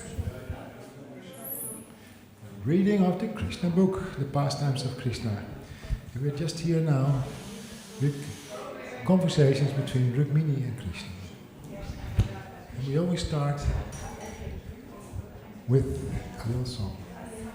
Krishna, Krishna, Krishna, Krishna, Krishna, Krishna, Krishna, Hare Krishna, Krishna, Krishna, Krishna, Krishna, Krishna, Krishna, Hare Krishna, Krishna, Krishna, Krishna, Krishna, Krishna, Krishna, Hare Krishna, Krishna, Krishna, Krishna, Krishna, Krishna, Krishna. Krishna, Krishna, Krishna, Krishna, Krishna, Krishna, Rakshama. Krishna, Krishna, Krishna, Krishna, Krishna, Krishna, Rakshama. Krishna, Krishna, Krishna, Krishna, Krishna, Krishna, Pahimam. Krishna, Krishna, Krishna, Krishna, Krishna, Krishna, Pahina. Rama Raghava, Rama Raghava, Rama Raghava, Rakshama. Rama Raghava, Rama Raghava, Rama Raghava, Rakshama. Krishna Keshava, Krishna Keshava, Krishna Keshava, Pahima. Krishna Keshava, Krishna Keshava, Krishna Keshava, Pahima. Hare Krishna, Hare Krishna, Krishna Krishna, Hare Hare, Hare Rama, Hare Rama, Rama Rama, Hare Hare. Krishna, Krishna, Krishna, Krishna Krishna, Hare Hare, Hare Rama, Hare Rama, Rama Rama, Hare Krishna, Hare Krishna, Krishna Krishna, Hare Hare, Hare Rama, Hare Rama, Rama Rama, Hare Hare. Hare Krishna, Krishna, Krishna Krishna, Hare Hare, Hare Rama, Hare Rama, Rama Rama, Hare Hare. Jaya Prabhupada, Jaya Prabhupada, Prabhupada, Srila Prabhupada. Jaya Prabhupada, Jaya Prabhupada, Prabhupada, Srila Prabhupada. Prabhupada, Prabhupada, Prabhupada, Jaya Jaya Prabhupada. Jaya Prabhupada, Prabhupada, Prabhupada, Jaya Jaya Prabhupada. Srila Prabhupada ki jai. So reading from Krishna book by His Divine Grace A.C. Bhaktivedanta Swami Srila Prabhupada. We're in chapter The Genealogy of the Family of Krishna. We're on page 556. Pradyumna, the eldest son of Krishna, born of Rukmini, was Cupid himself. He was so beautiful and attractive that the daughter of Rukmi, namely Rukmavati, could not select any husband other than Pradyumna during her Swayamvara. Therefore, in that selection meeting, she garlanded Pradyumna in the presence of all the other princes. When there was a fight among the princes, Pradyumna came out victorious, and therefore Rukmini was obliged to offer his beautiful daughter to Pradyumna. Although enmity always blazed in Rukmini's heart because of his having been insulted by Krishna's kidnapping his sister Rukmini, Rukmini could not resist consenting to the marriage ceremony just to please Rukmini when his daughter selected Pradyumna as her husband. And so Pradyumna became the son-in-law as well as the nephew of Rukmini. Beside the 10 sons described above, Rukmini had one beautiful daughter with big eyes, and she was married to Kritavarma's son, whose name was Bali. Although Rukmini was a veritable enemy of Krishna, he had great affection for his sister, Rukmini, and wanted to please her in all respects. On this account, when Rukmini's grandson, Aniruddha, was to be married, Rukmini offered his granddaughter, Rochana, to Aniruddha. Such a marriage between immediate cousins is not very much sanctioned by the Vedic culture, but in order to please Rukmini, Rukmini offered his daughter and granddaughter to the son and grandson of Krishna, respectively.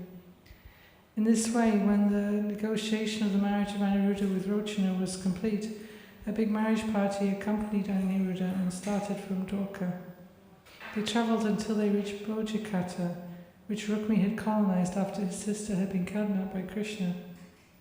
This marriage party was led by the grandfather, namely Lord Krishna, accompanied by Lord Balaram, and it included Krishna's first wife Rukmini, his son Pradyumna, Jambavali's son Samba, and many other relatives and family members.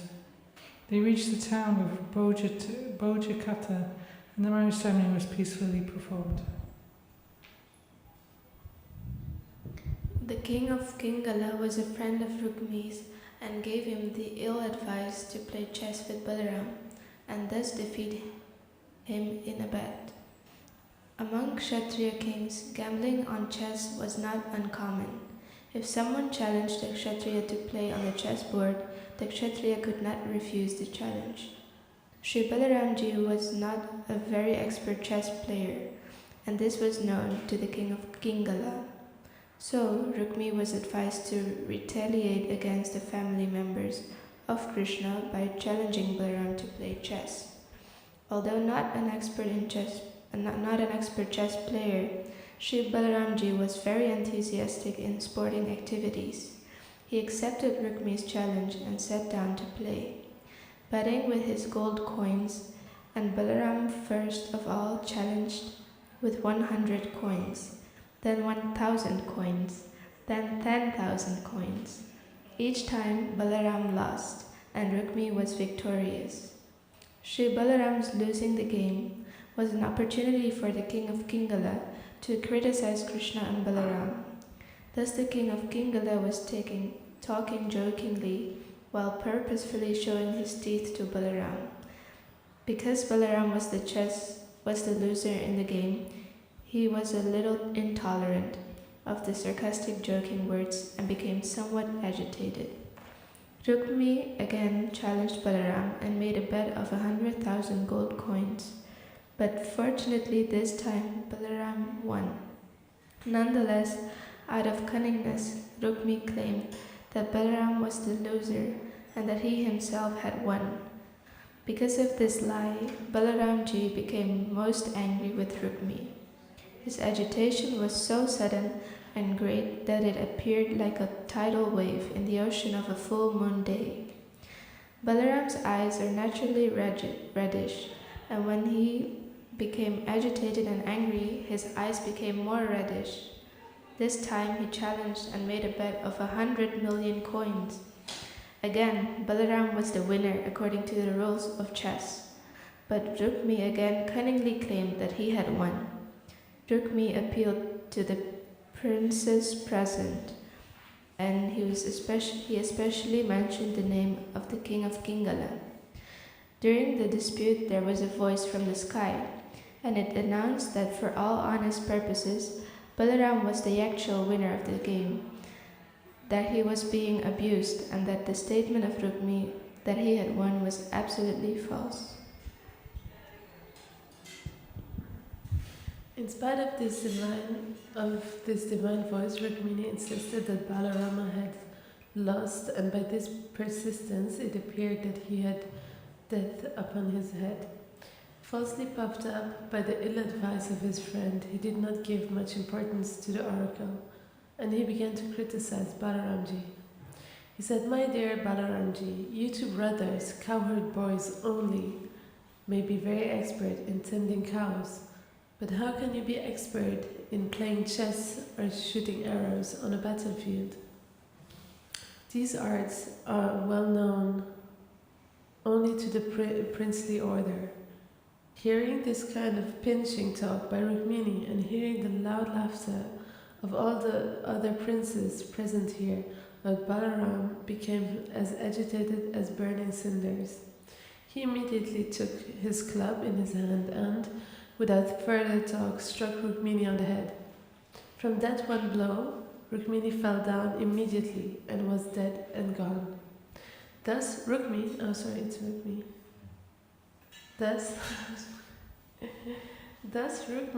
was killed by Balaram on that auspicious occasion, and Aniruddha's marriage.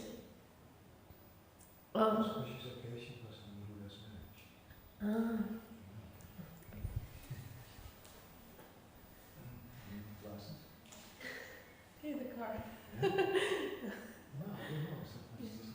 No, it's just, I'm not concentrated. Thus, Rukmi was killed by Balaram on that auspicious occasion of Aniruddha's marriage. These things are not very uncommon in Kshatriya society. The king of Kalinga, afraid that he would be the next one attacked, fled from the scene. Before he could escape even a few steps, however, Balaramji immediately captured him. And because the king had always shown his teeth while criticizing Balaram and Krishna, Balaram broke all the king's teeth with his club. The other princes supporting the king of Kalinga and Rukmi were also captured, and Balaram beat them with his club, breaking their legs and hands. They did not try to retaliate, but thought it wise and to run away from the bodily scene.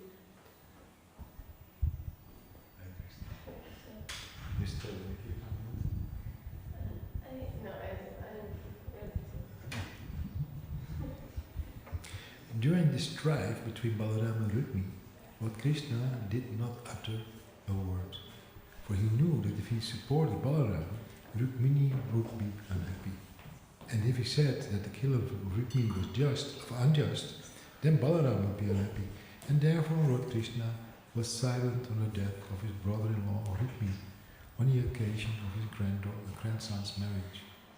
He did not disturb his affectionate relationship with either Balaram or Rukmini.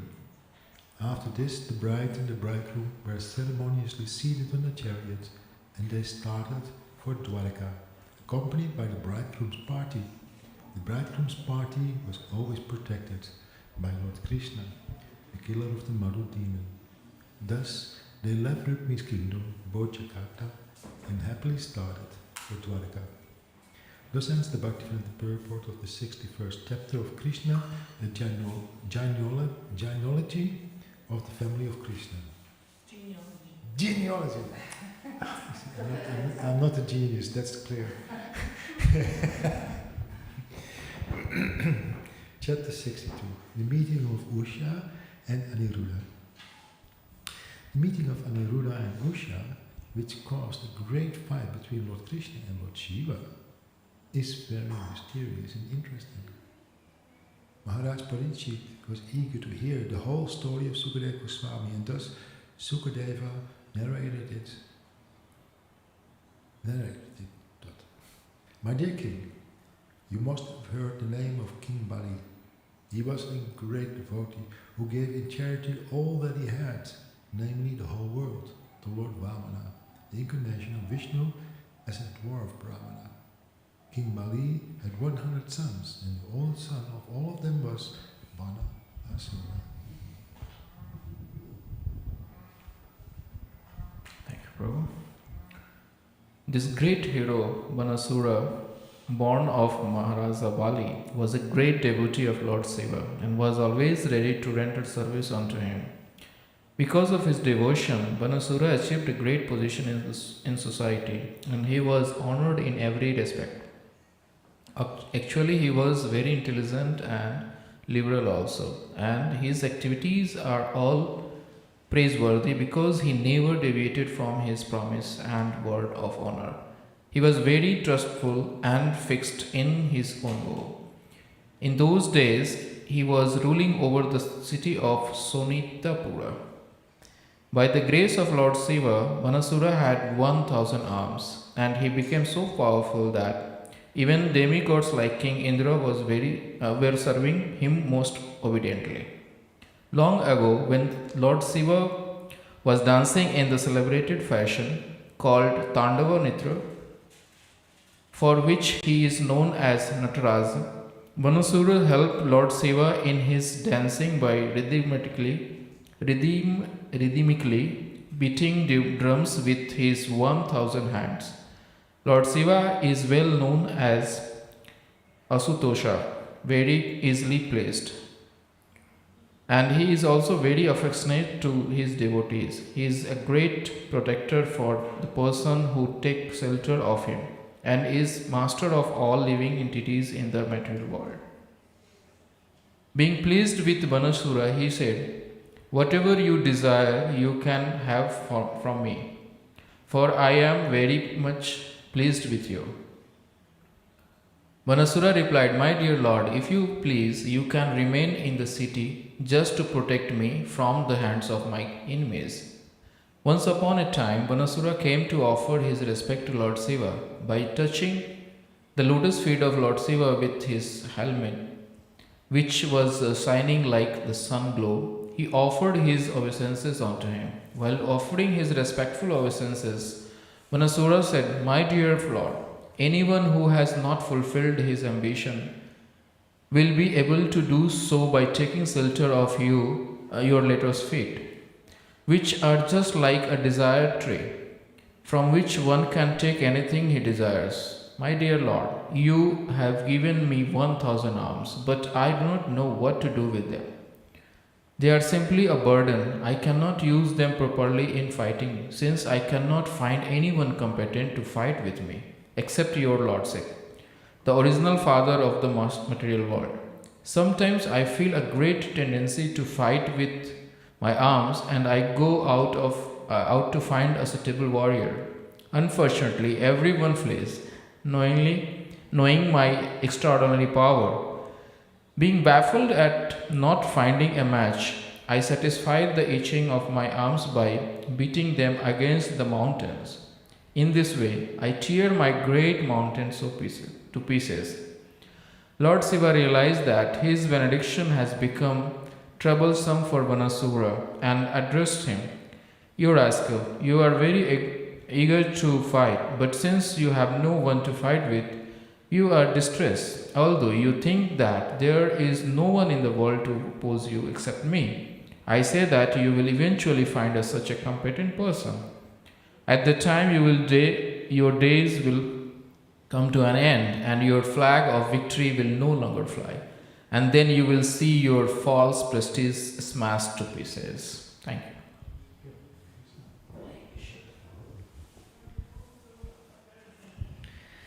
After hearing Lord Shiva's statement, Banasura, who was very much puffed up with his power, became elated that he would meet someone able to smash him to pieces.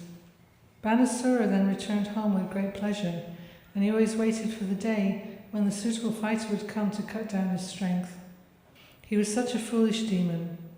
It appears that foolish demonic human beings, when unnecessarily overpowered with material opulences, want to exhibit these opulences, and such foolish people feel satisfaction when these opulences are exhausted. The idea is that they do not know how to expend their energy for right causes, being unaware of the benefit of Krishna consciousness. Actually, there are two classes of men. One is Krishna conscious, the other is non-Krishna conscious. The non-Krishna conscious men are generally devoted to the demigods, whereas the Krishna conscious men are devoted to the Supreme Personality of Godhead. Krishna conscious persons utilize everything for the service of the Lord. The non-Krishna conscious persons utilize everything for sense gratification, and Banasura is a perfect example of such a person. For his own satisfaction, he was very eager to utilize his extraordinary power to fight. Not finding any combatant, he struck his powerful arms against the mountains, breaking them to pieces.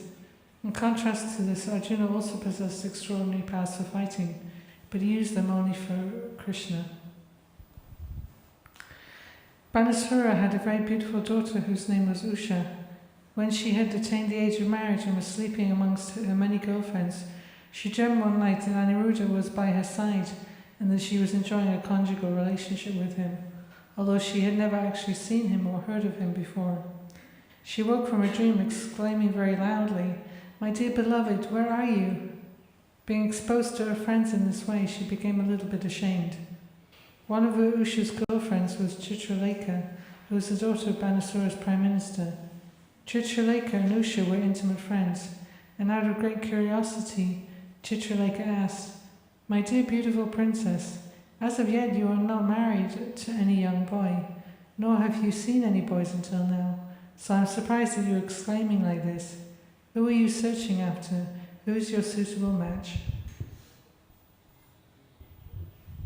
On hearing Chitralekha's inquiries, Usha replied, "My dear friend, in my dream I saw a nice young man who is very, very beautiful. His complexion is swarthy, his eyes are just like lotus petals, and he is dressed in yellow garments. His arms are very long, and his general bodily features are so pleasing that any young girl would be attracted.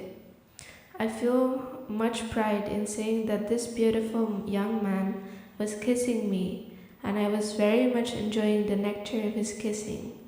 But I am sorry to inform you that just after this he disappeared, and I have been thrown into the whirlpool of disappointment.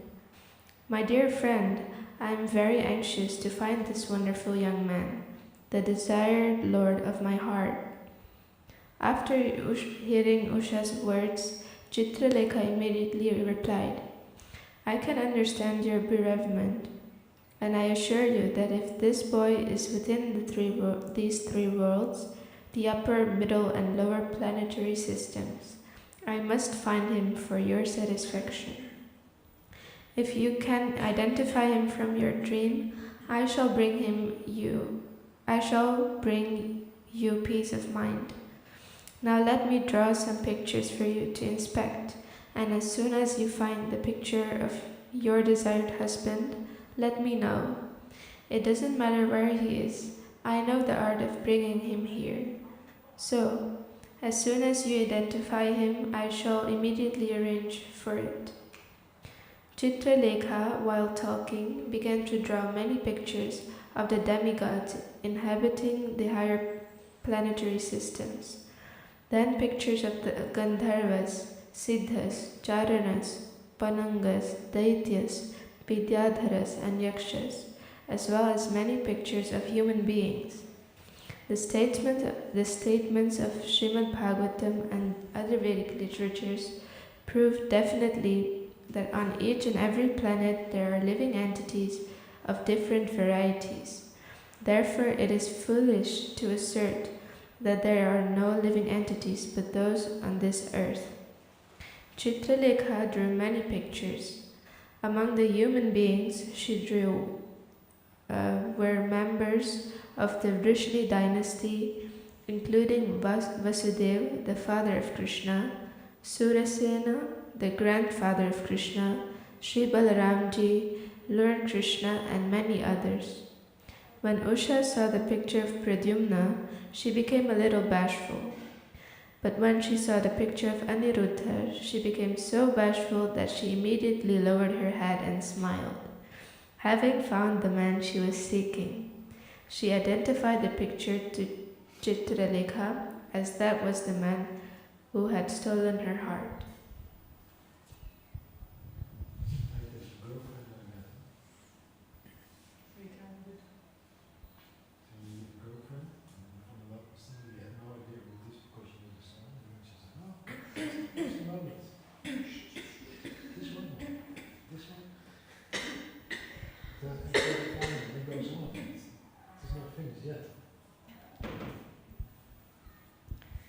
Chitralekha was a great mystic yogini, and as soon as Usha identified the picture, Chitralekha could immediately understand that it was of Aniruddha, a grandson of Krishna's.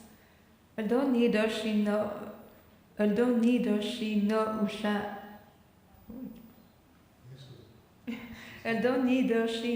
had previously known his name or ever seen him. That very night, she traveled in outer space and within a very short time reached the city of Dwaraka, which was well protected by Lord Krishna. She entered the palace and found Aniruddha sleeping in his bedroom on a very open bed. Chitralekha, by a mystic power, immediately brought Aniruddha in that sleeping condition to the city of Shonitapur so that Usha might see her desired husband. Usha immediately bloomed in happiness and began to enjoy the company of Aniruddha with great satisfaction. The palace in which Usha and Chitralekha lived was so well fortified that it was impossible for any male to even enter or see inside. Usha and Aniruddha lived together in the palace, and day after day Usha's love for Aniruddha grew 4 times upon 4. Usha pleased Aniruddha with valuable garments, flowers, garlands, scents and incense. By his bedside sitting place were other paraphernalia for residential purposes. Nice drinks such as milk and sherbet, and nice eatables which would be chewed or swallowed. Above all, she pleased him with sweet words and very obliging service. Usha worshipped Aniruddha as if he were the supreme personality of Godhead. By her excellent service, Usha made Aniruddha forget all other things and was able to draw his attention and love to her without deviation. In such an atmosphere of love and service, Aniruddha practically forgot himself and could not recall how many days he had been away from his real home.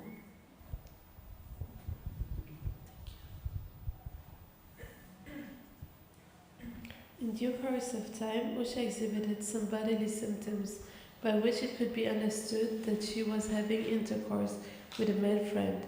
The symptoms were so prominent that her actions could no longer be concealed from anyone.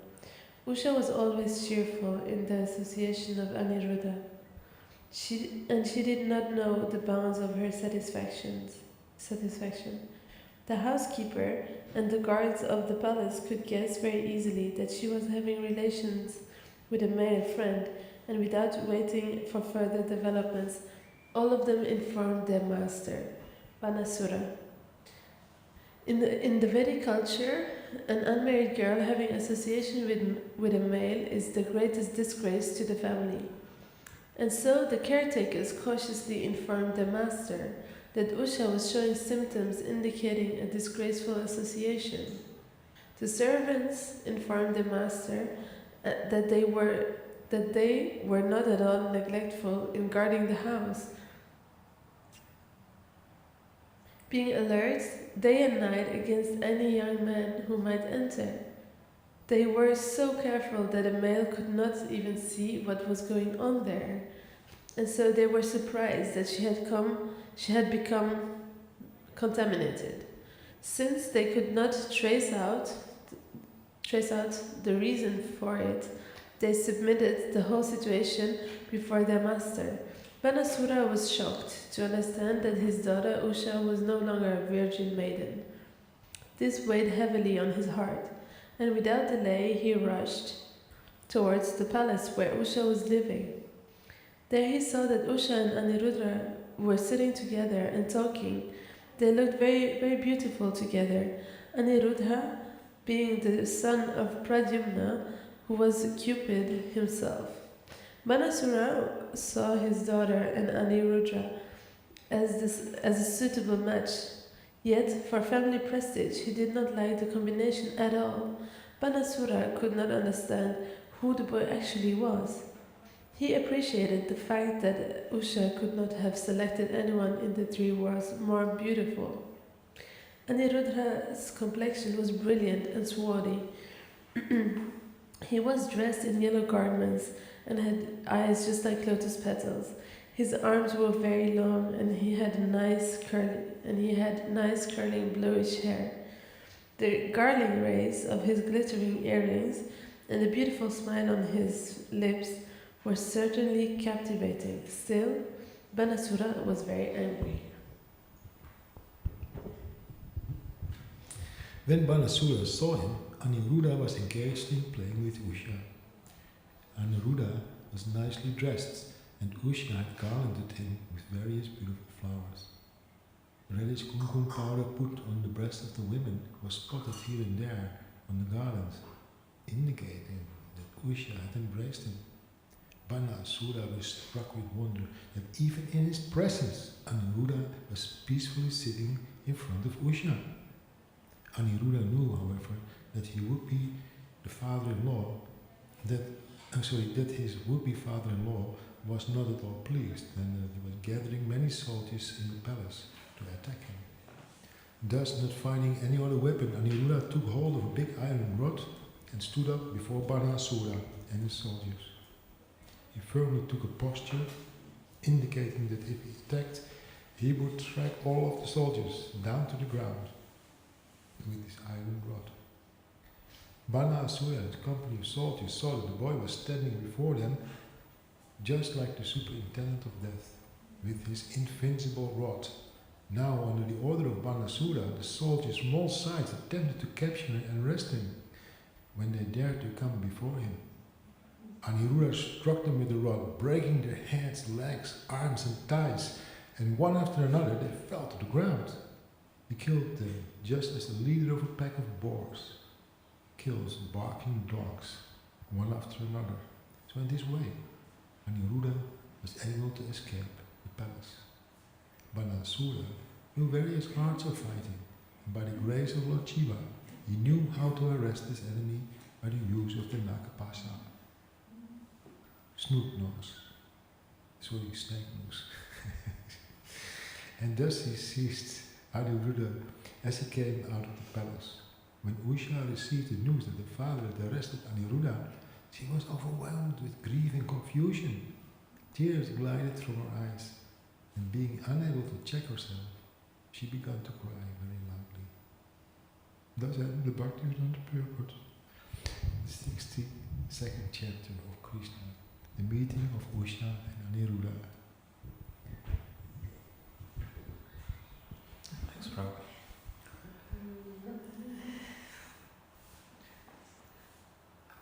Chapter 63, Lord Krishna fights with Banasura.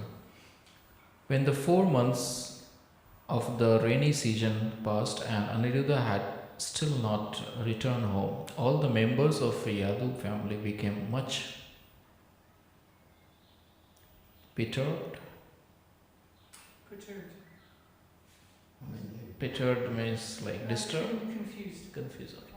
Yeah. Thank you. They could not understand how the boy was missing. Fortunately, one day the great Saga Nagarada came and informed the family about Aniruddha's disappearance from the palace. He explained how Aniruddha had been carried to the city of Sonitapura and the capital of Banasura Empire, and how Banasura had arrested him with the Nagapasa. Even though Aniruddha had defeated his soldiers, this news was given in the detail by Narada, and the whole story was disclosed. Then the members of the Yadu dynasty, all of whom had great affection for Krishna, prepared to attack the city of Sonitapura. Practically all the leaders of the family, including Pradyumna, Satyaki, Gara, Samba, Sarana, Nanda, Upnanda, Bhadra, combined together and gathered 12 Aksavini military division into phalanxes. Yeah. Then they all went to Sonitpura and surrounded it with soldiers, elephants, horses, and chariots.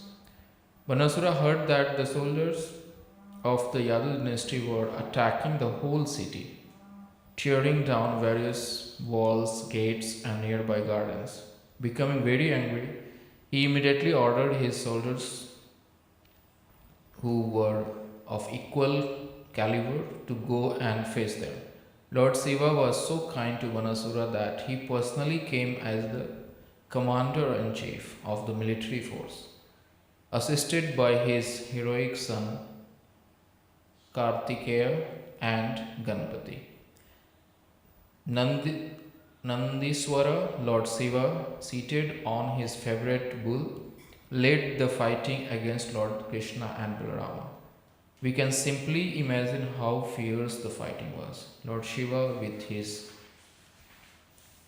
valiant sons on one side, and Lord Krishna, the Supreme Personality of Godhead, and his elder brother, Sri Balaramji, on the other. The fighting was so fierce that those who saw the battle was struck with wonder, and the hairs on their bodies stood up. Lord Shiva was engaged in fighting directly with Lord Krishna. Pradyumna was engaged with Kartikeya, and Lord Balarama was engaged with Banasura commander-in-chief Kumbhanda, who was assisted by Kupakarna.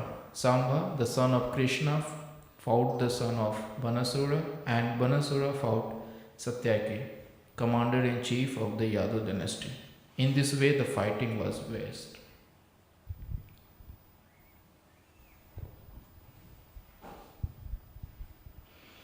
News of the fighting spread all over the universe. Demigods such as Lord Brahma from higher planetary systems, along with great sages and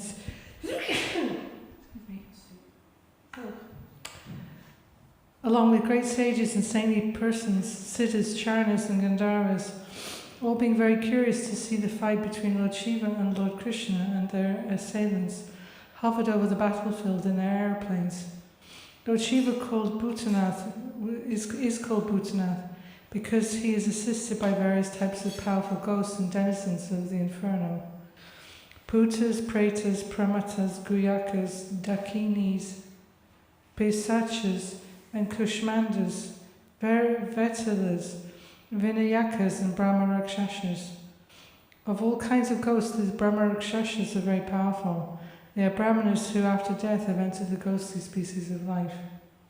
The Supreme Personality of Godhead, Sri Krishna, simply drove all these ghosts away from the battlefield with the arrows from his celebrated bow, Shangadanur. Lord Shiva then began to release all his selected weapons against the Supreme Personality of Godhead. Lord Shri Krishna, without any difficulty, counteracted all these weapons with counter-weapons. He counteracted the Brahmastra simply similar to the atomic bomb, with other Brahmastras, and an air weapon with a mountain weapon. When Lord Shiva released a particular weapon, bringing about a violent hurricane on the battlefield, Lord Krishna presented just the opposing element, a mountain weapon, which checked the hurricane on the spot. Similarly, when Lord Shiva released his weapon of devastating fire, Krishna counteracted with torrents of rain. At last, when Lord Shiva released his personal weapon, the Pashupata Astra, Krishna immediately counteracted with the Narayana Astra. Lord Shiva then became exasperated in fighting with Lord Krishna. Krishna then took the opportunity to release his yawning weapon. When this weapon is released, the opposing party becomes tired, stops fighting and begins to yawn. Consequently, Lord Shiva became so fatigued that he refused to fight anymore and began yawning. Krishna was now able to turn his attention from the attack of Lord Shiva to the efforts of Banasura, and he began to kill Banasura's personal soldiers with swords and clubs. Meanwhile, Lord Krishna's son Pradyumna was fighting fiercely with Kartikeya, and commander-in-chief of the demigods. Kartikeya was wounded and his body was bleeding profusely. In this condition he left the battlefield and, without fighting any more, rode away on the back of his peacock carrier. Similarly, Lord Balaram smashed Banasura's commander-in-chief, Kumbanda, with the strokes of his club. Kupakarna was also wounded in this way, and both he and Kumbanda fell on the battlefield. Kumbanda being fatally wounded.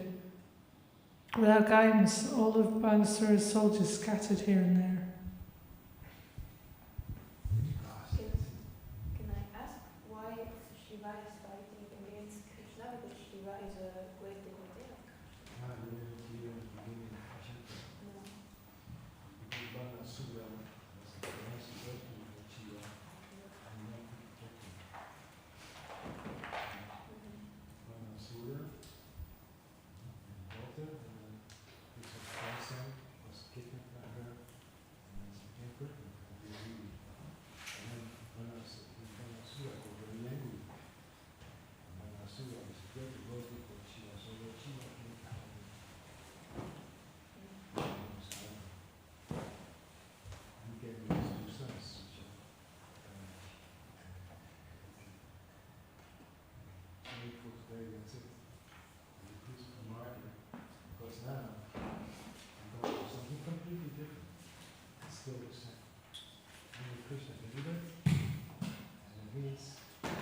Yes. Right, John? You did. Thank you for coming. Thank you for association. Hare Krishna. Can I give you the microphone? Yes. Thank you.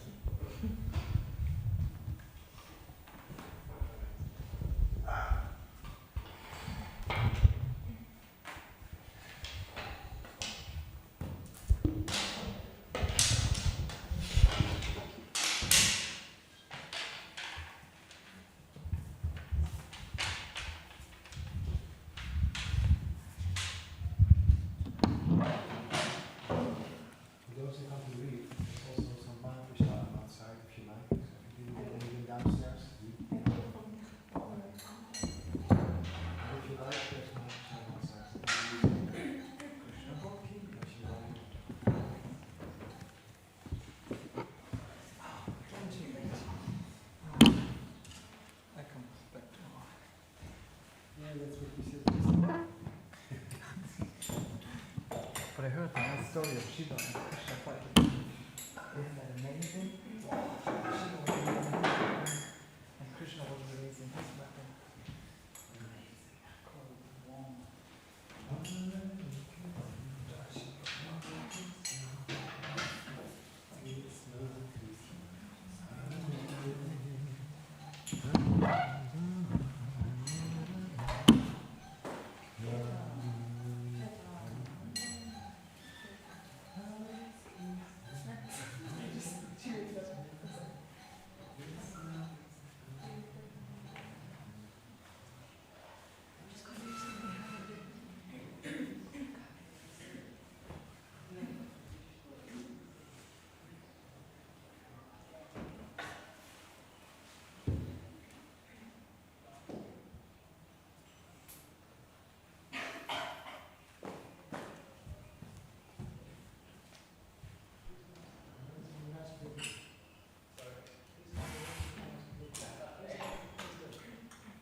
Gopinath ki.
Hare Krishna, Hare Krishna, Krishna Krishna, Hare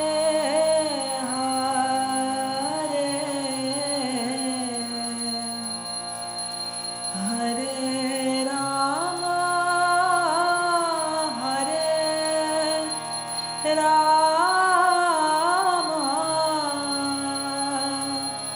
Rama Rama, Hare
Hare Krishna, Hare Krishna,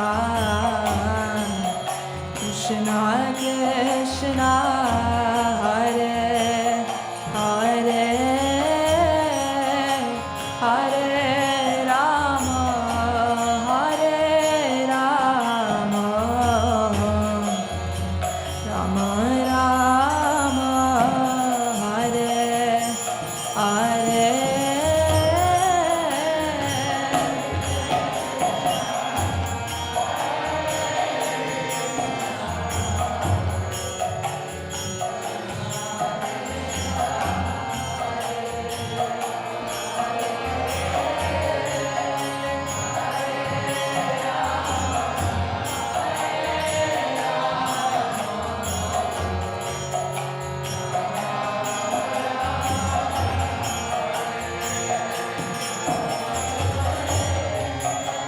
Hare Krishna, Hare Krishna, Krishna Krishna, Hare Hare, Hare Rama, Hare Rama, Rama Rama, Hare Hare.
Hare Krishna, Krishna Krishna, Hare Hare, Hare Ram, Ram Ram, Hare Hare.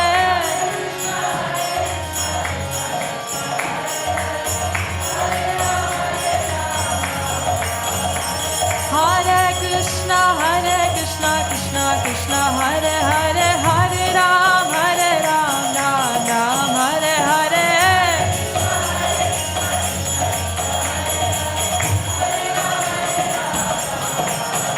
Hare Krishna, Krishna Krishna, Hare Hare, Hare Ram, Ram Ram, Hare.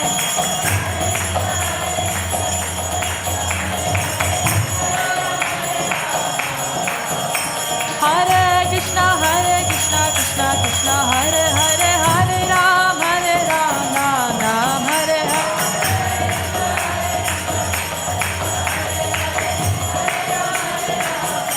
Hare Krishna, Krishna Krishna, Hare Hare, Hare Rama,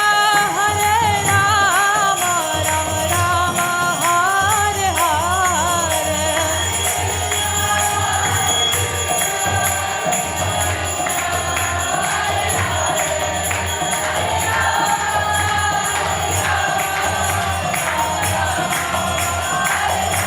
Hare Krishna, Krishna Krishna, Hare Hare, Hare Rama,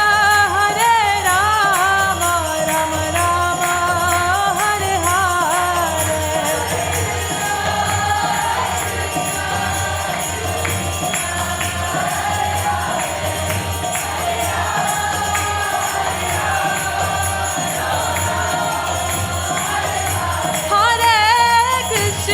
Hare Krishna, Krishna Krishna, Hare Hare, Hare Rama, Rama Rama, Hare Hare.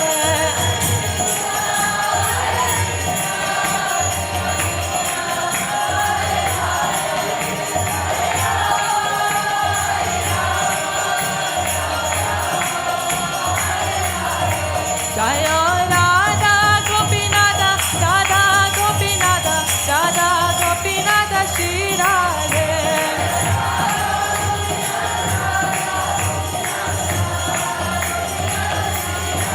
Jaya Jagannath, Jagannath, Baladeva, Jaya Subhadra.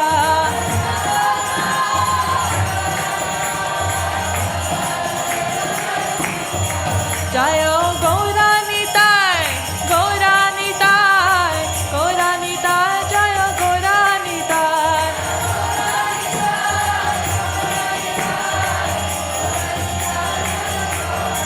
Jaya Radhe Shyam, Radhe Shyam, Radhe Shyam, Jaya Radhe Shyam.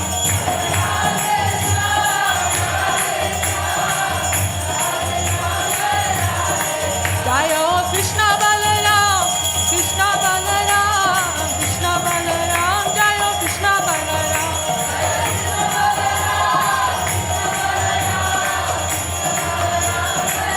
Jaya Jaya Prabhupada.